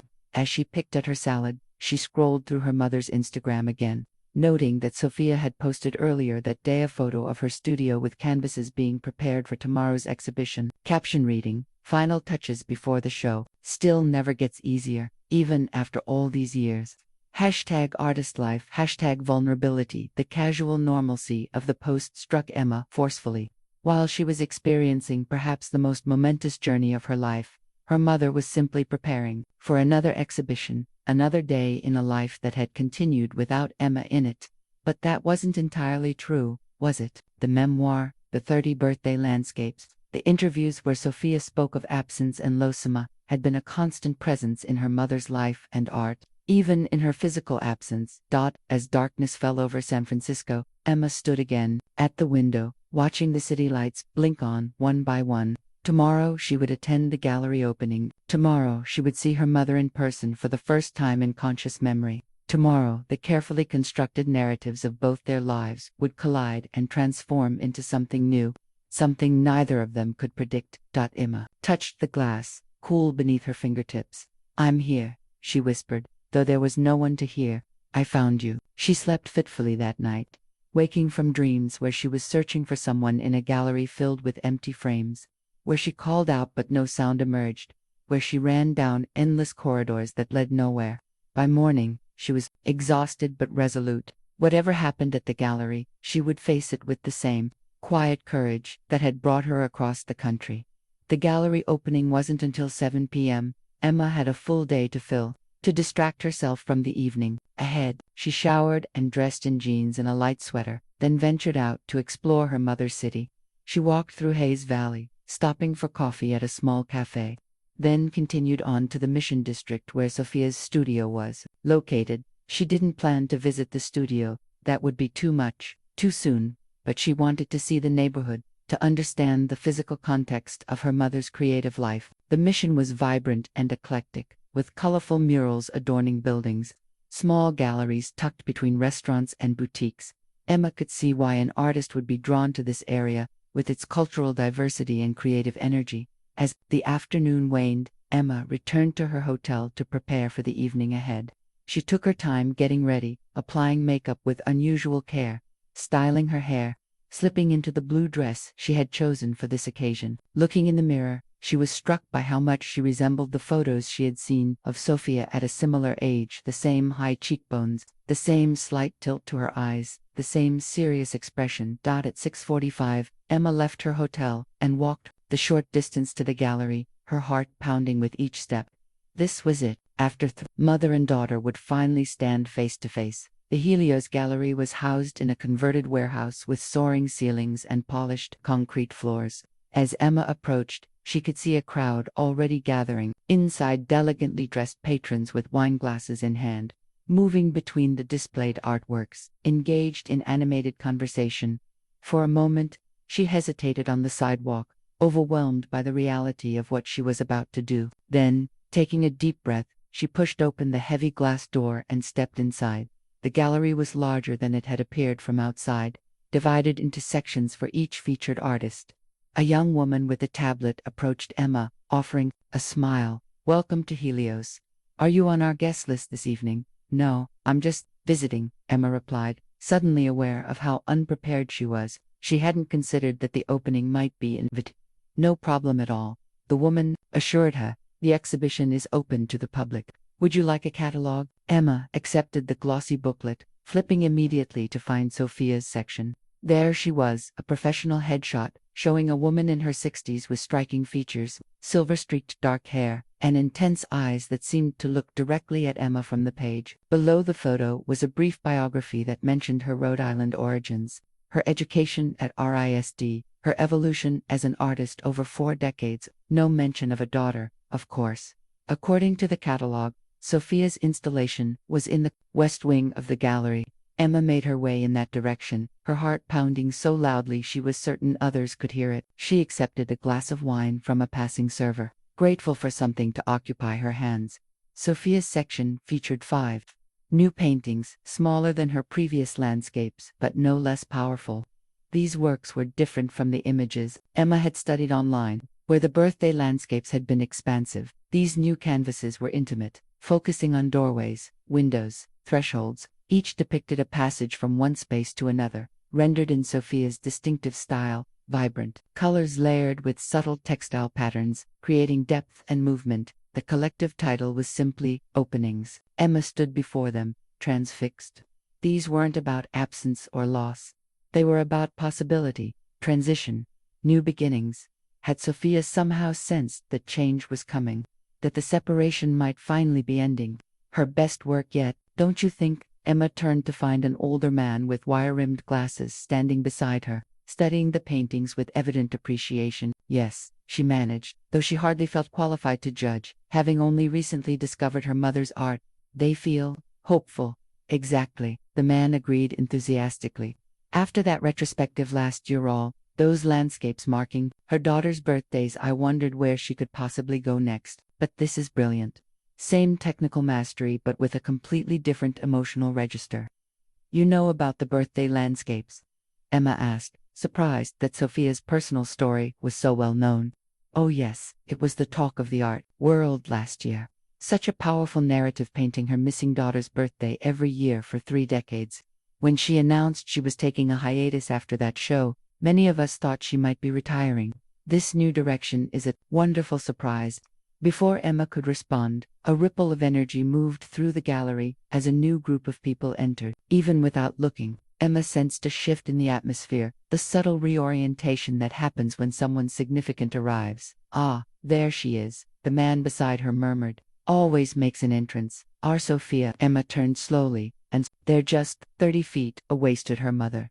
Sophia Blackwood was dressed simply but elegantly in a black dress with a colorful silk scarf that echoed the palette of her paintings. Her hair was pulled back in a loose knot, revealing strong features softened by age but still striking. She moved with graceful confidence, greeting patrons, accepting congratulations with a warm smile that transformed her serious face. Emma stood, frozen, unable to approach but equally unable to look away. This woman, this stranger who was her mother, seemed both exactly as Emma had imagined and completely different. The photographs hadn't captured her presence, the energy that seemed to emanate from her. For nearly an hour, Emma observed from a distance, circling the gallery, always keeping Sophia in her peripheral vision while avoiding direct contact. She listened to her mother discussing her work with patrons, noted the thoughtful way she answered questions, the occasional flash of humor that surfaced in her conversations. The Threshold series represents a personal transition, Sophia was explaining to a small group gathered around her. After spending decades looking backward, commemorating absence, I found myself ready to imagine what might lie ahead. These doorways aren't specific places but emotional states, the moment before change, the courage required to step through. As the evening progressed, the crowd thinned slightly. Emma found herself standing before openings number 3, a painting of a door standing ajar, golden light spilling through the crack, illuminating what appeared to be a garden beyond. It was beautiful and mysterious, inviting yet slightly intimidating, exactly how Emma felt about the conversation that lay ahead. That one's my favorite too. The voice behind her was low, musical, with just a hint of a New England accent still detectable beneath years of California living. Emma turned, and suddenly there was no more distance between them. Sophia stood just a few feet away, her expression curious and welcoming as she regarded what appeared to be just another gallery patron admiring her work. "There's something about the quality of light," Emma managed to say, her voice steadier than she felt. "It feels like ... possibility." Sophia's smile deepened. "That's exactly what I was trying to capture. The moment before discovery, when everything might change." She extended her hand. "I'm Sophia Blackwood." "I know," Emma said, accepting the handshake, feeling the warmth of her mother's palm against her own. "I'm Emma Wilson." The name hung in the air between them. Emma watched as confusion flickered across Sophia's face, followed by dawning recognition, disbelief, and then a look of such naked hope and joy that Emma felt her own composure begin to crumble. "Emma," Sophia whispered, her hand still holding Emma's, tightening reflexively. "Robert's Emma." "Yes," Emma said simply. "You're Emma too." Sophia's free hand rose to cover her mouth, her eyes filling with tears. Around them, the gallery continued, its elegant rhythms, soft conversations, the clink of glasses, measured footsteps on concrete floors. But between mother and daughter, time seemed to stop as 35 years of separation collapsed into a single, breathless moment of recognition. For several long moments, neither woman spoke. Sophia seemed frozen in place, her eyes scanning Emma's face as if memorizing every detail, as if afraid she might vanish if she blinked. "You're really here," Sophia finally whispered, her voice thick with emotion. "After all this time?" Emma nodded, suddenly unable to find the words she had rehearsed so carefully on the flight. Around them, other gallery patrons continued their conversations, oblivious to the momentous reunion unfolding in their midst. Sophia glanced around, then gestured toward a door at the back of her exhibition space. "There's a private room back there. Could we talk for a moment?" Emma followed her mother through the doorway into a small, well-appointed sitting area, clearly designed for artists to meet privately with collectors or critics. Sophia closed the door behind them, then turned to face Emma, her composure visibly faltering. "I don't know where to begin," she said. "I've imagined this moment for 35 years, and now I can't find the words." "I only learned you were alive 2 weeks ago," Emma said, her voice steadier than she expected. "My father left a letter for me, hidden in a book. I found it by accident." Sophia's eyes widened. 2 weeks. So Robert never told you before he died? "No, he was planning to, apparently, after he saw your retrospective last year. But then he had a heart attack before he could explain." Emma crossed her arms, a protective gesture. "My entire life has been built on a lie. Emma, I'm so sorry." Sophia took a step forward, then stopped herself, sensing Emma's need for space. "If I had known he never told you, I would have found a way to reach you after his death. Would you?" Emma couldn't keep the edge from her voice. "You had 35 years to find a way. You knew where I was. You watched me from a distance. You painted me on my birthdays, but you never actually showed up." The words came out harsher than Emma had intended, but the hurt she'd been suppressing since finding her father's letter demanded expression. This woman had given birth to her, then disappeared, leaving her with a father who was so damaged by the abandonment that he'd constructed an elaborate fiction rather than face the truth. Sophia flinched as if struck, but she didn't retreat. "You're right to be angry. I left when you needed me most. There's no excuse that can make that right." "Why?" Emma asked, the question that had burned inside her since reading her father's letter. "Why did you leave? Was being a mother so terrible? Was I so difficult?" "No," Sophia said fiercely. "No, Emma. You were perfect, beautiful, everything I could have wanted in a daughter." She drew a shaky breath. "I was the one who was broken. I had severe postpartum depression, though we didn't call it that then. After you were born, I fell into a darkness I couldn't escape. I couldn't eat, couldn't sleep. I had terrible thoughts about hurting myself, sometimes about hurting you." Emma took an involuntary step back. "I would never have acted on those thoughts," Sophia continued quickly, "but having them terrified me. I told your father I needed help, but he didn't understand. He thought I just needed to try harder, to stick to the routines he created. But I was drowning, Emma. Every day was a battle just to function." "So you left," Emma said flatly. "I left because I was afraid of what might happen if I stayed," Sophia admitted, her voice breaking. "I drove to New York, to my college roommate's apartment. She took one look at me and took me to the hospital. I was diagnosed with severe depression and put on medication. I started therapy. For the first time in months, I could breathe again. And then I called your father. I wrote to him. I explained what had happened, that I was getting help, that I wanted to come home once I was stable. But Robert, double quotes, Sophia sighed. Robert had already told everyone I was dead. His pride couldn't handle admitting that lie, and his anger at being left alone with an infant, at what he saw as my weakness, my betrayal, that anger hardened into something impenetrable. He threatened legal action if you contacted me, Emma said, remembering the letters. Yes, he had. Full custody, he said. If I tried to see you, he would tell the courts about my mental health crisis. My abandonment. In 1989, that would have been enough to deny me any visitation rights. Sophia's hands twisted together. My doctors advised me to wait, to get stronger, to build a case slowly. So I did. I kept writing to Robert, sending cards on your birthday, asking for photos, for updates, which he never showed me. No. Sophia's eyes filled with tears again. By the time I was well enough to fight him legally, years had passed. You were a toddler, then a child, with no memory of me. The lawyers said a custody battle would be traumatic for you, disruptive, that even if I won some visitation, the transition would be difficult, confusing. So you gave up, Emma said, the hurt rising again. You decided it was easier to just paint me instead of knowing me. I never gave up, Sophia corrected quietly.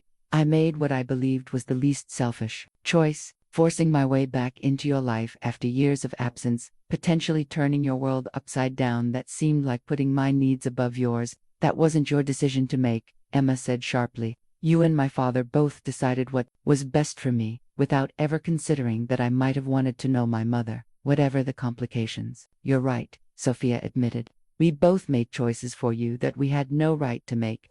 I can only say that I thought I was protecting you from confusion and pain. I believed that someday, when you were old enough, Robert would tell you the truth, and you could decide for yourself if you wanted to know me, but he never did, Emma said bitterly. And you never forced the issue. You were content to wait forever. Not content, Sophia corrected, a flash of her own anger surfacing. Never content. Those paintings weren't a substitute for knowing you, Emma. They were a way to survive the absence, to mark time, to keep you present in my life when I couldn't be present in yours. She took a deep breath. But you're right that I should have done more. After you turned 18, I should have found a way to contact you directly, regardless of Robert's threats. A knock at the door interrupted them. The gallery director poked her head in, looking apologetic. Sorry to intrude, Sophia, but the critic from Art Forum is asking for a few words before he leaves. Could you tell him I'll be available tomorrow? Sophia asked, her eyes never leaving Emma's face. I'm in the middle of something important. Of course. The director withdrew, closing the door softly behind her. The brief interruption had broken the intensity of the moment, giving both women a chance to collect themselves. Emma moved to sit on one of the small couches, suddenly exhausted by the emotional weight of the conversation. This is a lot to process, she said quietly. I came here wanting answers, but I'm not sure I know what to do with them now that I have them. Sophia remained standing, giving Emma the space she seemed to need. I understand. I've had decades to live with these truths. You've had days. She hesitated. How long are you in San Francisco? I fly back the day after tomorrow, Emma replied. I couldn't take more time off work. Would you, Sophia paused, visibly gathering her courage. Would you be willing to meet again tomorrow? Perhaps somewhere less formal than this? I have so many questions, so much I want to know about your life. Emma considered the request. Part of her wanted to refuse, to take the next flight back to Providence and retreat into the ordered, predictable existence she had always known. But she had come 3,000 miles for answers, for connection. Walking away now would leave the journey incomplete. All right, she agreed finally. Tomorrow. Sophia's face lit with cautious hope. Thank you, Emma. I know I haven't earned this chance. No, Emma said, rising to leave. You haven't. But I didn't come all this way to turn back at the first difficult conversation. She reached into her purse and withdrew her father's letter to Sophia, still sealed in its envelope. He left this for you, in the same safety deposit box where he kept your letters. Your photographs, all the evidence of your existence that he hid from me. Sophia accepted the envelope with trembling hands. Thank you for bringing it. As Emma moved toward the door, Sophia called after her softly. Emma. despite everything that happened between your father and me, despite all our mistakes, you should know that you were loved, deeply, completely loved, by both of us, in our own imperfect ways." Emma paused, her hand on the doorknob. "That's the hardest part," she said, without turning around. "Knowing that love, the thing that should have united our family, is what tore it apart instead." She stepped back into the gallery without waiting for a response, leaving Sophia alone, with Robert's final words and 35 years of regret. The café Sophia had suggested overlooked the Pacific, its wide windows framing the endless expanse of water and sky. Emma arrived early, securing a corner table that offered both privacy and a spectacular view. She ordered tea and watched the waves, finding unexpected comfort in their rhythmic persistence. She had slept poorly, her dreams haunted by fragments of conversation with Sophia, imagined scenes from her parents' past, alternative lives where they had remained a family. Morning had found her exhausted but resolute. She had come too far to retreat now. Sophia arrived precisely at the agreed time, dressed casually in jeans and a soft blue sweater that made her look more approachable than she had in her gallery attire. She spotted Emma immediately, a flash of nervous relief crossing her face. "You came," she said, sliding into the seat opposite Emma. "I was afraid you might change your mind." "I considered it," Emma admitted, "but I have questions that still need answers." Sophia nodded, ordering coffee when the server appeared. "I'll answer anything you ask, Emma. Complete honesty, it's the least I owe you." Once they were alone again, Emma began with the question that had troubled her most since their conversation at the gallery. "You said you were afraid you might hurt me. Was that real?" "Would you have?" Sophia's face tightened with remembered pain. "No, not intentionally. But postpartum depression and psychosis can be devastating, Emma. I had intrusive thought images that would flash through my mind. I knew they weren't real, weren't what I wanted, but they terrified me. I couldn't trust my own mind. Did my father know how bad it was?" "I tried to tell him," Sophia said, "but in 1988, mental health wasn't discussed openly, especially maternal mental health. There was so much shame attached to not being a natural mother, not feeling instant bliss and connection." She shook her head.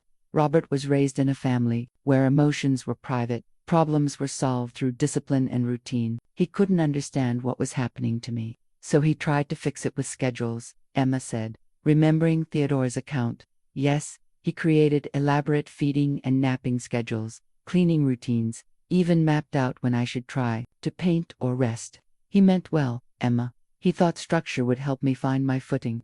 Sophia's voice softened with a hint of fondness despite everything. Organization was his love language, his way of creating safety. "I know," Emma said, quietly. "He raised me the same way. Everything had its time and place." "Did that work for you?" Sophia asked, genuine curiosity in her eyes.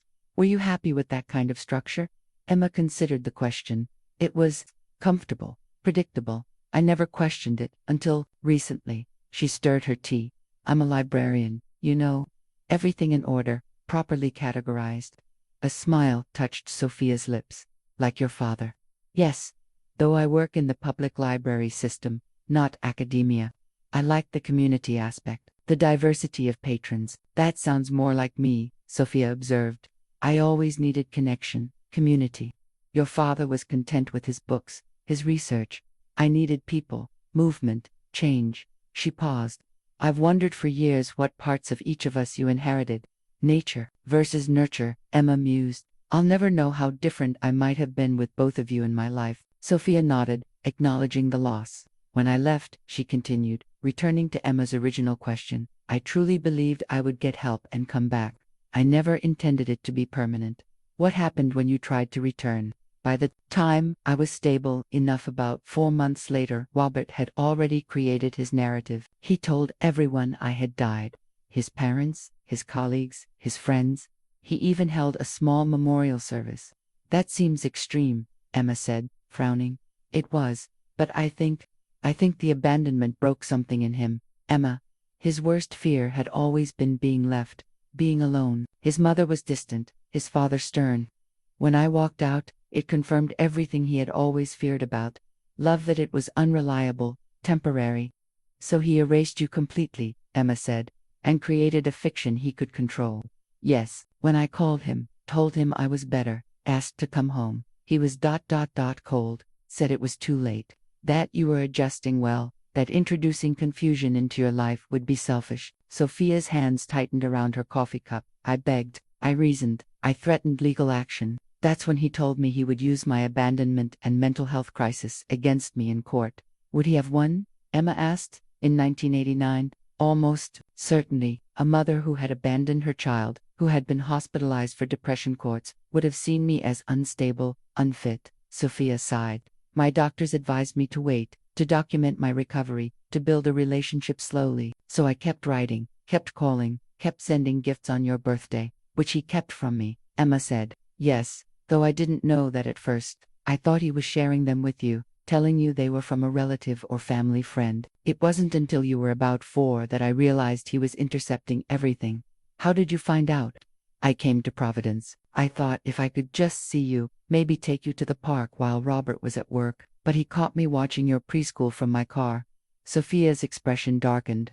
The things he said that day, his rage, his fear, I realized then how deeply traumatized he was by what had happened. So you backed off, Emma said. Not immediately. I consulted more lawyers, but they all said the same thing. Legal battle would be protracted, expensive, and ultimately harmful to you. The best I could hope for was occasional supervised visitation, and that would come after months of court appearances, psychological evaluations, disruption to your routine, and you decided that would hurt me more than never knowing you at all. Emma couldn't keep the edge from her voice. I decided that forcing my way back into your life through courts and conflict wasn't the right approach. Sophia corrected gently. I hoped that as you got older, Robert would soften, would see that you deserved to know the truth. She looked down at her hands. I underestimated how completely he would maintain the fiction, how thoroughly he would erase me from your life. They sat in silence for a moment, the weight of decades of separation hanging between them. A server refilled their cups, then retreated discreetly. I saw you sometimes, Sophia said quietly, from a distance, at your swim meets in high school, at your college graduation. Emma looked up sharply. You were at my graduation. Sophia nodded. Back row, big sunglasses. I was so proud I thought my heart might burst. You were graduating with honors, looking so confident, so accomplished. Emma tried to imagine her mother there, watching from the shadows while her father beamed proudly in the front row, neither of them acknowledging the other's presence. The thought made her chest ache. When I turned 18, became an adult, why didn't you contact me directly then? This was the question that had troubled Emma most. My father would have had no legal power to stop you. I considered it, Sophia admitted. I'd drafted so many letters, picked up the phone so many times, but by then, you were in college. You had a stable life, an identity. I feared that suddenly appearing, contradicting everything you'd been told about your past, it would be a trauma in itself. She met Emma's gaze directly. Was I wrong? If I had shown up at your dorm room when you were 19, told you your father had lied your entire life, that your mother wasn't dead but had left you as an infant, would you have thanked me for that truth? Emma considered the question honestly. I don't know, she conceded. It would have been a shock, might have damaged my relationship with my father. That's what I feared, that forcing the truth would make you choose between us, would hurt your relationship with the parent who had been constant in your life. Sophia's expression was earnest. I made many mistakes, Emma, but waiting for you to discover the truth, in your own time, when you were ready, that was a choice I made out of love, not indifference. And if I never found out, if my father hadn't left that letter, would you have been content to watch from a distance forever? No, Sophia said firmly.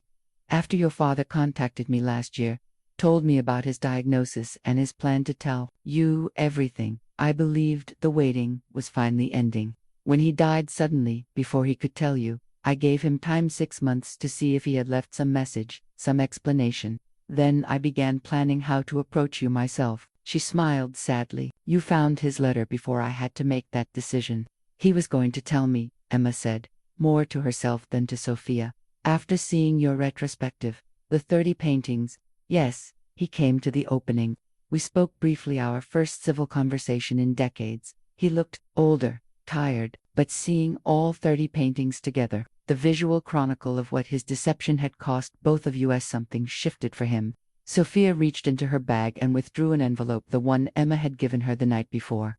I read his letter last night. Would you like to know what he said? Emma hesitated, then nodded. This final communication between her parents felt important, a closing of a circle that had begun before she was born.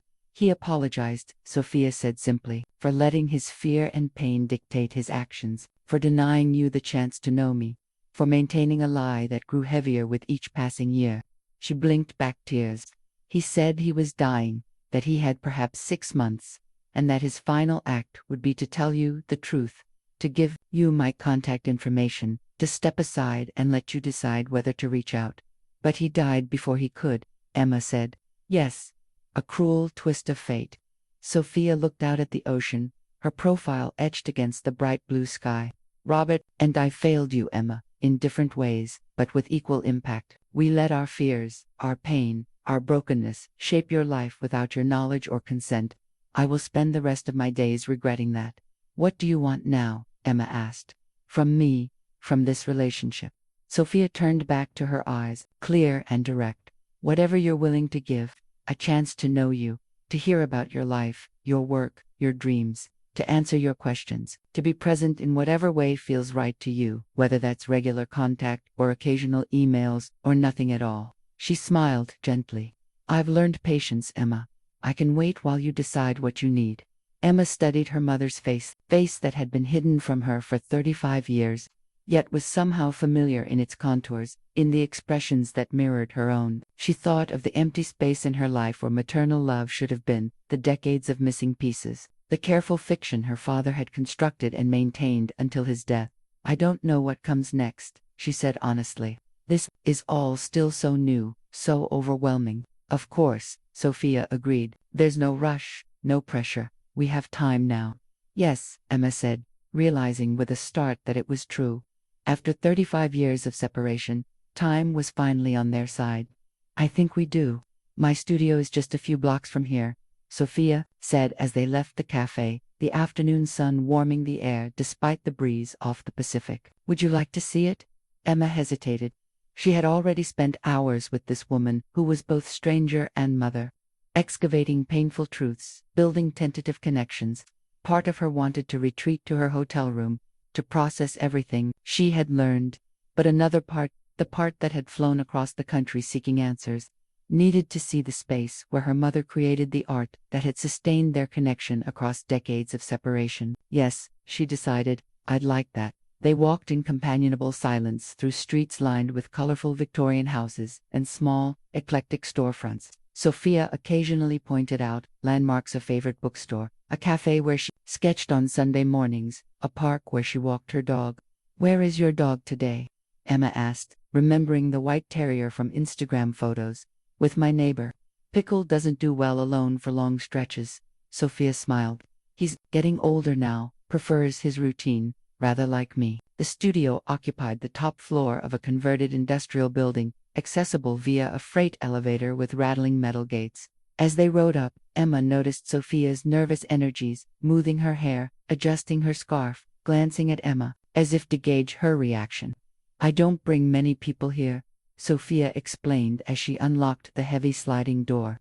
It's my sanctuary. The space beyond was everything Emma had imagined. An artist's studio might be vast and light-filled, with tall windows along one wall, framing views of the city. Canvases in various stages of completion leaned against walls or rested on easels. Work tables held palettes crusted with paint, jars of brushes, sketches weighted down with smooth stones. The concrete floor was spattered with decades of creative effort, Jackson Pollock of accidental drips and smears.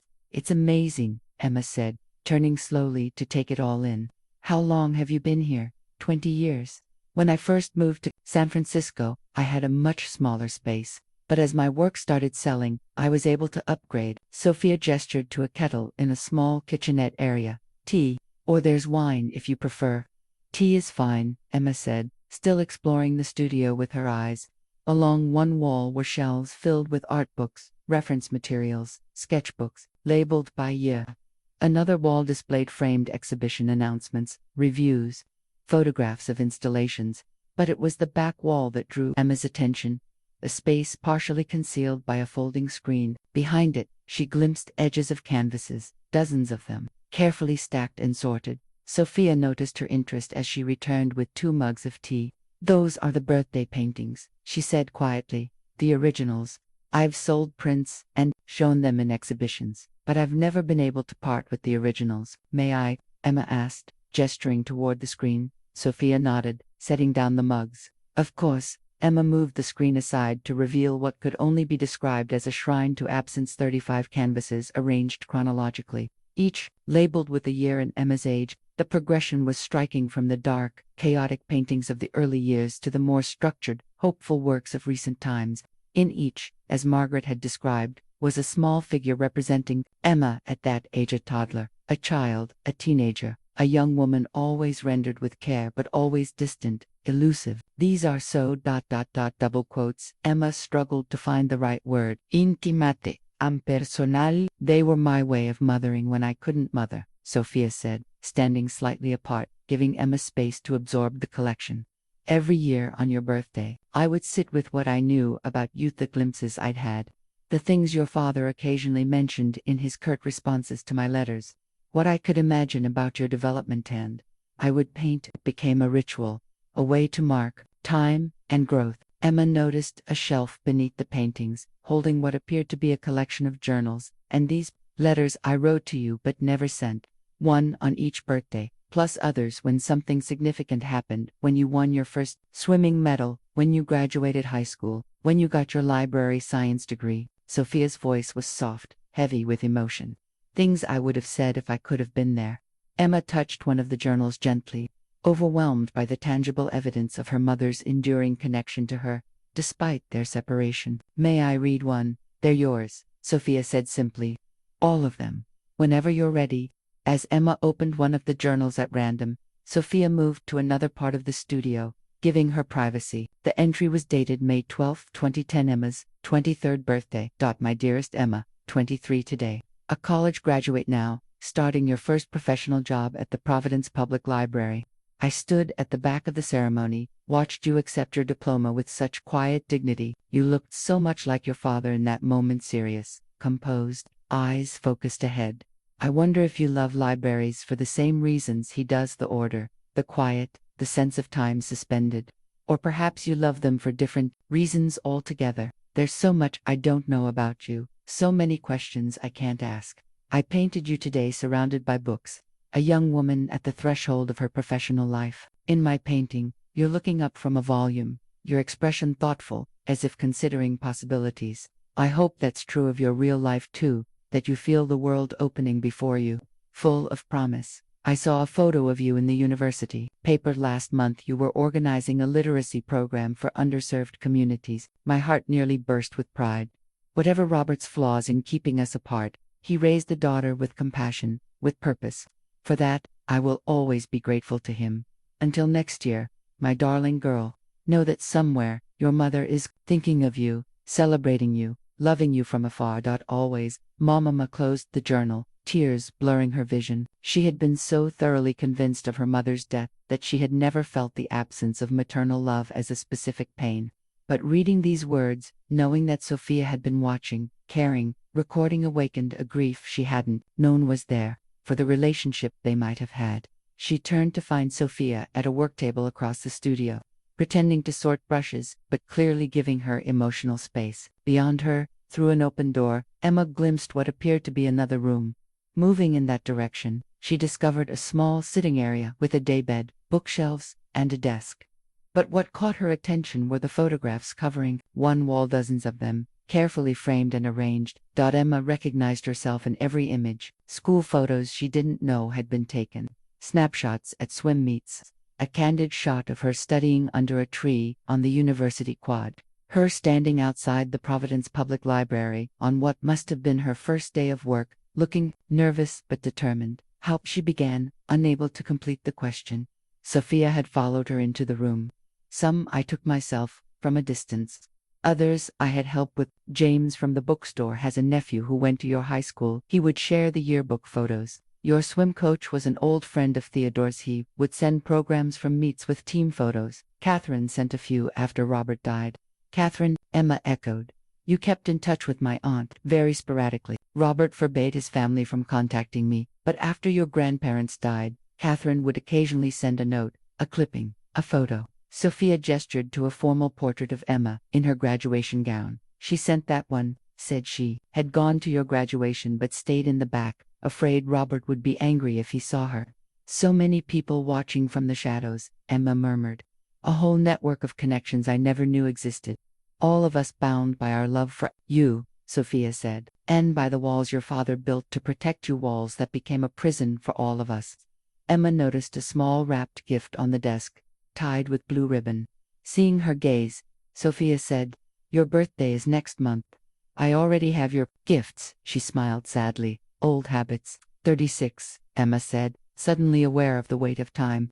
Of all the birthdays that had passed without this fundamental connection. "Not too late," Sophia said gently, seeming to read her thoughts. "Whatever comes next, whether you want a relationship or just closure, we still have time." Emma, the story isn't over yet. The hotel room felt empty and impersonal after the vibrant humanity of Sophia's studio. Emma sat on the edge of the bed, Robert's letter to Sophia unfolded in her hands. Her mother had insisted she take it, saying, "You should read his words too, understand his perspective, not just mine." The letter was dated January 15, 2020, 2 months before her father's death. "Sophia, I received your message after the exhibition. Thank you for speaking with me that evening. Despite the decades of bitterness between us, seeing all 30 paintings, together witnessing Emma's entire life through your eyes affected me more deeply than I can express. I've been diagnosed with pancreatic cancer, stage 4. The doctors give me 6 months at most. I've declined treatment beyond palliative care. At 65, I find I have neither the strength nor the desire to fight a battle. I'm unlikely to win. This diagnosis has forced me to confront the choices I've made, particularly regarding you and Emma. For 35 years, I've maintained what began as a desperate lie told in a moment of pain and became the foundation upon which I built our daughter's life. I convinced myself it was for her protection, that shielding her from the complications of your Durand potential return was an act of love. I see now it was equally an act of fear, fear that she might choose you over me. Fear that the narrative I controlled so carefully might unravel. Fear that the father she admired might be revealed as deeply flawed, selfish in his protection. The first years after you left were dark, Sophia. I was angry, hurt, overwhelmed by single parenthood. When you began writing, calling, asking to return, I couldn't imagine allowing you back into our lives.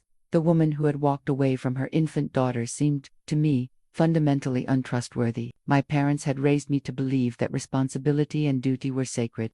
Your departure violated everything I understood about parenthood, so I lied. To everyone. To Emma. I created a dead wife rather than an absent one, a tragic loss rather than an abandonment.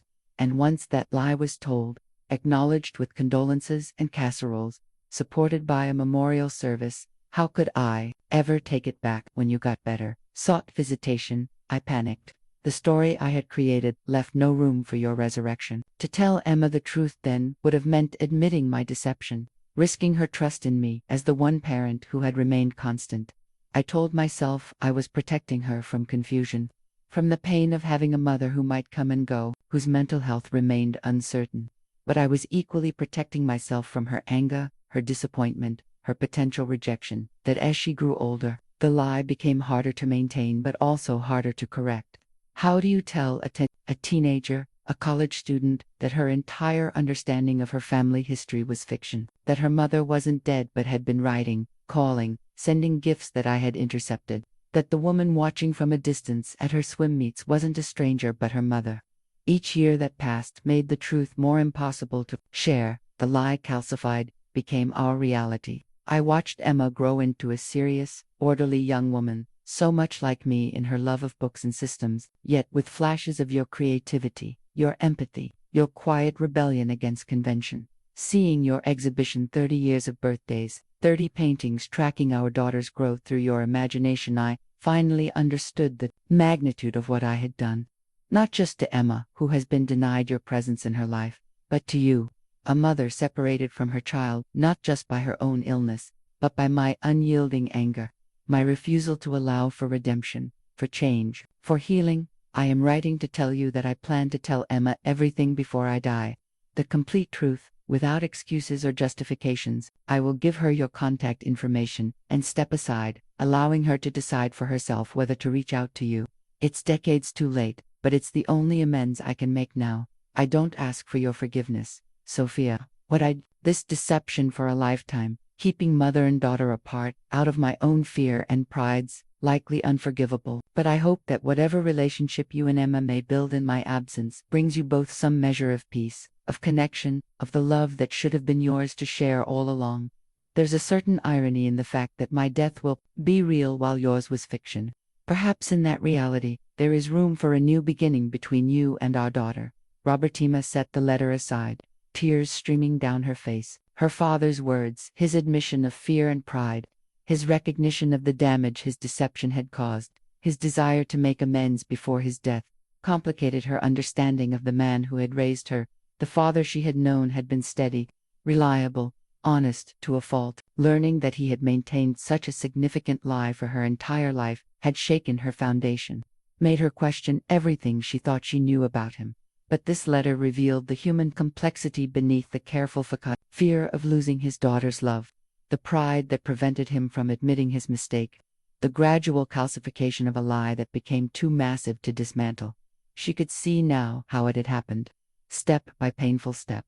The initial lie, told in the raw aftermath of Sophia's departure, the memorial service that made it official, public, the condolences, the sympathy, the identity as a widowed father that became central to how the world saw him, how Emma saw him. By the time Sophia was well, seeking to return, the fiction had solidified. To introduce a living mother would require admitting the lie, risking his daughter's trust, potentially sharing custody with a woman he no longer knew or trusted. So he had doubled down, threatened legal action, erected walls that grew higher with each passing year. Emma had spent the past 2 weeks angry at her father for his deception, for denying her the chance to know her mother. Now, reading his final confession to Sophia, she felt something more complex: sadness for the prison he had built around himself, compassion for the fear that had driven his choices, grief for the father who had died before he could make amends. Reached for her phone and scrolled to a photo of Robert, one taken at her college graduation, his face alight with pride as he stood beside her in her cap and gown. He had been there for every milestone, every triumph, every disappointment. He had built his life around her, created a stable home when her mother couldn't, raised her with love and care. If not complete honesty, could she forgive the lie that had shaped her life, the deception that had denied her a mother, an extended family, a complete understanding of herself? Emma wasn't sure, but she understood now that her father's choices, like Sophia's, had come from a complex tangle of love, fear, pride, and pain. Neither of her parents was the villain or the hero she had imagined in the simplistic narratives she had constructed. They were simply human, flawed, frightened, doing their best with the emotional tools they possessed. Her father had planned to tell her the truth before he died. The heart attack had robbed them both of that conversation, that potential for reconciliation and understanding in his lifetime. But his letter, hidden in a book, waiting to be found, had given Emma the chance to discover the truth on her own terms, to seek out Sophia, to begin healing the fracture that had defined their family for 35 years. In his final act, Robert Wilson had released his desperate grip on the narrative, allowing Emma to write her own ending to the story he had controlled for so long. "I understand, Dad," Emma whispered to the empty room. "I don't know if I can forgive you yet, but I understand." She carefully refolded her father's letter and placed it in her suitcase. Tomorrow was her last day in San Francisco. Tomorrow she would decide what came next in this unexpected chapter of her life. 6 months later, Emma stood in the living room of her Providence apartment, surveying the half-packed boxes that surrounded her. After 15 years in the same space, she was surprised by how little she felt attached. Most of her belongings were books, easily boxed and labeled with her librarian's precision. The past months had brought more change than the previous decade combined. After returning from San Francisco, Emma had taken a week to process everything she had learned, to sit with the complicated emotions that accompanied her newfound understanding of her parents. Then she had made a decision. The director of her library had been surprised but supportive when Emma requested a reduction to part-time hours. "I've accumulated vacation time for years," she had explained, "and I'd like the flexibility to travel more frequently." To San Francisco, she didn't need to add to build a relationship with the mother she had thought was dead for 3 years. The first visit had been in July, just 2 months after their initial reunion. Emma had stayed at a hotel again, maintaining some emotional distance as she and Sophia navigated their emerging relationship. They had spent days exploring the city together, visiting Sophia's favorite museums, walking along the beach with Pickle, sharing meals where they gradually filled in the vast gaps in their knowledge of each other. "I swim 3 times a week," Emma had told her mother over dinner one evening. "Have since I was a child." "I know," Sophia had replied with a small smile. "I saw you compete a few times in high school. You were graceful, focused, like you were in your own world underwater." These moments, the realization that Sophia knew fragments of her life, had observed from a distance, were still jarring, but increasingly less painful. What had initially felt like an invasion, now felt more like a testament to her mother's enduring connection.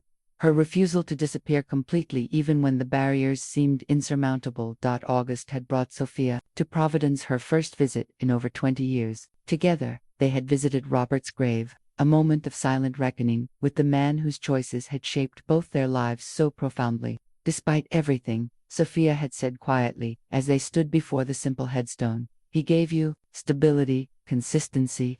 He was there every day in all the ways I couldn't be." "Yes," Emma had agreed.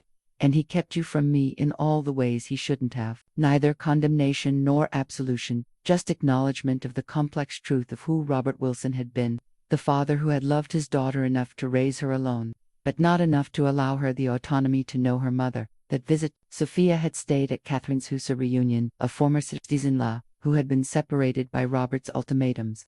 Emma had watched in wonder as her family circle expanded, connections re-established, old wounds beginning to heal. Now, in November, Emma was preparing for a more significant step. She had accepted a position as Special Collections Coordinator at the San Francisco Public Library, a lateral move professionally, but one that would allow her to live in the same city as Sophia while maintaining her independence. "Are you sure about this?" Diane had asked when Emma announced her resignation. "It's a big change, moving across the country." "I'm sure," Emma had replied, surprising herself with her certainty. "I've lived my whole life in one place, following one path. It's time to explore another." The decision felt right, not an abandonment of the life her father had built for them, but an expansion of it. A both and rather than an either or. Her phone buzzed with a text from Catherine. "Dinner still on for tonight. Michael's making his famous lasagna to send you off properly." Emma smiled as she typed her reply. One unexpected joy of the past months had been developing relationships with her father's family, the aunt, uncle, and cousins who had been hidden from her for decades. Catherine had become a bridge between her past and present, filling in gaps in her understanding of Robert, sharing family stories and photographs that gave Emma a more complete sense of her heritage. Another text arrived. This one from Sophia. "Studio is ready for your visit next week. Cleared space for your books in the guest room shelves. Pickle is already sleeping on the quilt I bought for your bed." Emma felt a surge of emotion at her mother's words. They had agreed that Emma would stay with Sophia for her first few weeks in San Francisco, until she found an apartment of her own. It was a test of sorts of their ability to navigate daily proximity after a lifetime of separation, of Emma's readiness to incorporate her mother into her routine existence rather than just periodic visits. "Looking forward to it," she replied, "and to meeting Pickle properly." She returned to her packing, carefully wrapping framed photographs, her father's graduation portrait, a candid shot of him reading to her as a child, a new family photo taken at Catherine's house during Sophia's visit, the 3 generations of women smiling tentatively but genuinely into the camera. On her bookshelf stood the 2 Hemingway first editions that had changed everything, the one where she had found her father's letter, and the one Sophia had left for her at Blackwell's all those years ago. Emma wrapped them together, these tangible symbols of her parents' enduring connection to her, despite their estrangement from each other. The buzzer sounded, indicating a delivery. Emma signed for the package, recognizing Sophia's handwriting on the label. Inside was a small canvas, a new painting, still smelling faintly of oils. It depicted a bridge spanning a body of water, with light breaking through clouds above. On the back, Sophia had written simply, "New Beginnings." Emma placed the painting carefully on top of her packed books. She would hang it in her new apartment in San Francisco. this symbol of the bridge being built between past and future, between loss and discovery, between the mother and daughter who had found each other after 35 years of separation. Later, that evening, surrounded by Catherine's family, the warm chaos of conversation, laughter, the easy affection that came with belonging, Emma felt a sense of completion she hadn't known was missing. Her life with her father had been quiet, orderly, secure in its routines. But this noisy, messy extension of family-filled spaces, in her heart she hadn't recognized were empty. "Will you be back for Christmas?" her youngest cousin asked as they shared desserts. "Definitely," Emma promised. "And maybe I'll bring Sophia with me, if that's okay with everyone." The casual suggestion bringing her mother to a family holiday would have been unimaginable 6 months ago, but now it felt right. A step toward healing the fractures that had defined their family for decades. After dinner, as the others cleared dishes and argued good-naturedly about a board game, Emma slipped away to the porch. The November air was crisp, carrying the scent of wood smoke and fallen leaves. She thought about San Francisco, the fog, the ocean, the different quality of light that infused Sophia's paintings. A new landscape to explore, a new chapter to write. Her phone buzzed with another text from Sophia. "Just checking in. Hope the packing is going well. I'm working on a new series, first paintings I've done that aren't about absence. These are about finding, about reunion, about the future rather than the past." Emma smiled, typing her reply. "I can't wait to see them, to watch you work, to learn who we might be to each other going forward." She slipped her phone back into her pocket and looked up at the stars visible through bare branches. Somewhere in San Francisco, her mother was looking at the same stars, waiting for Emma to arrive, to begin the relationship they should have had all along. It wasn't a perfect ending. There was still grief for the years lost, anger at the deceptions, maintained sadness for the father who had died before he could make amends. But it was a beginning, tentative, hopeful, alive with possibility. Emma thought of her father's letter, hidden in the Hemingway, of her mother's gift, waiting at the bookstore for decades, of the parallel lives they had all lived, connected by love and separated by fear in equal measure. "We found our way back," she whispered to the night sky, to her father's memory, to the mother waiting on the other side of the country. "Despite everything, we found our way back to each other." And in that moment, standing between the home she had always known and the new life waiting to be discovered, Emma Wilson felt the circle finally closing. The daughter of both a quiet librarian and a passionate artist, carrying within herself the complicated gifts of each.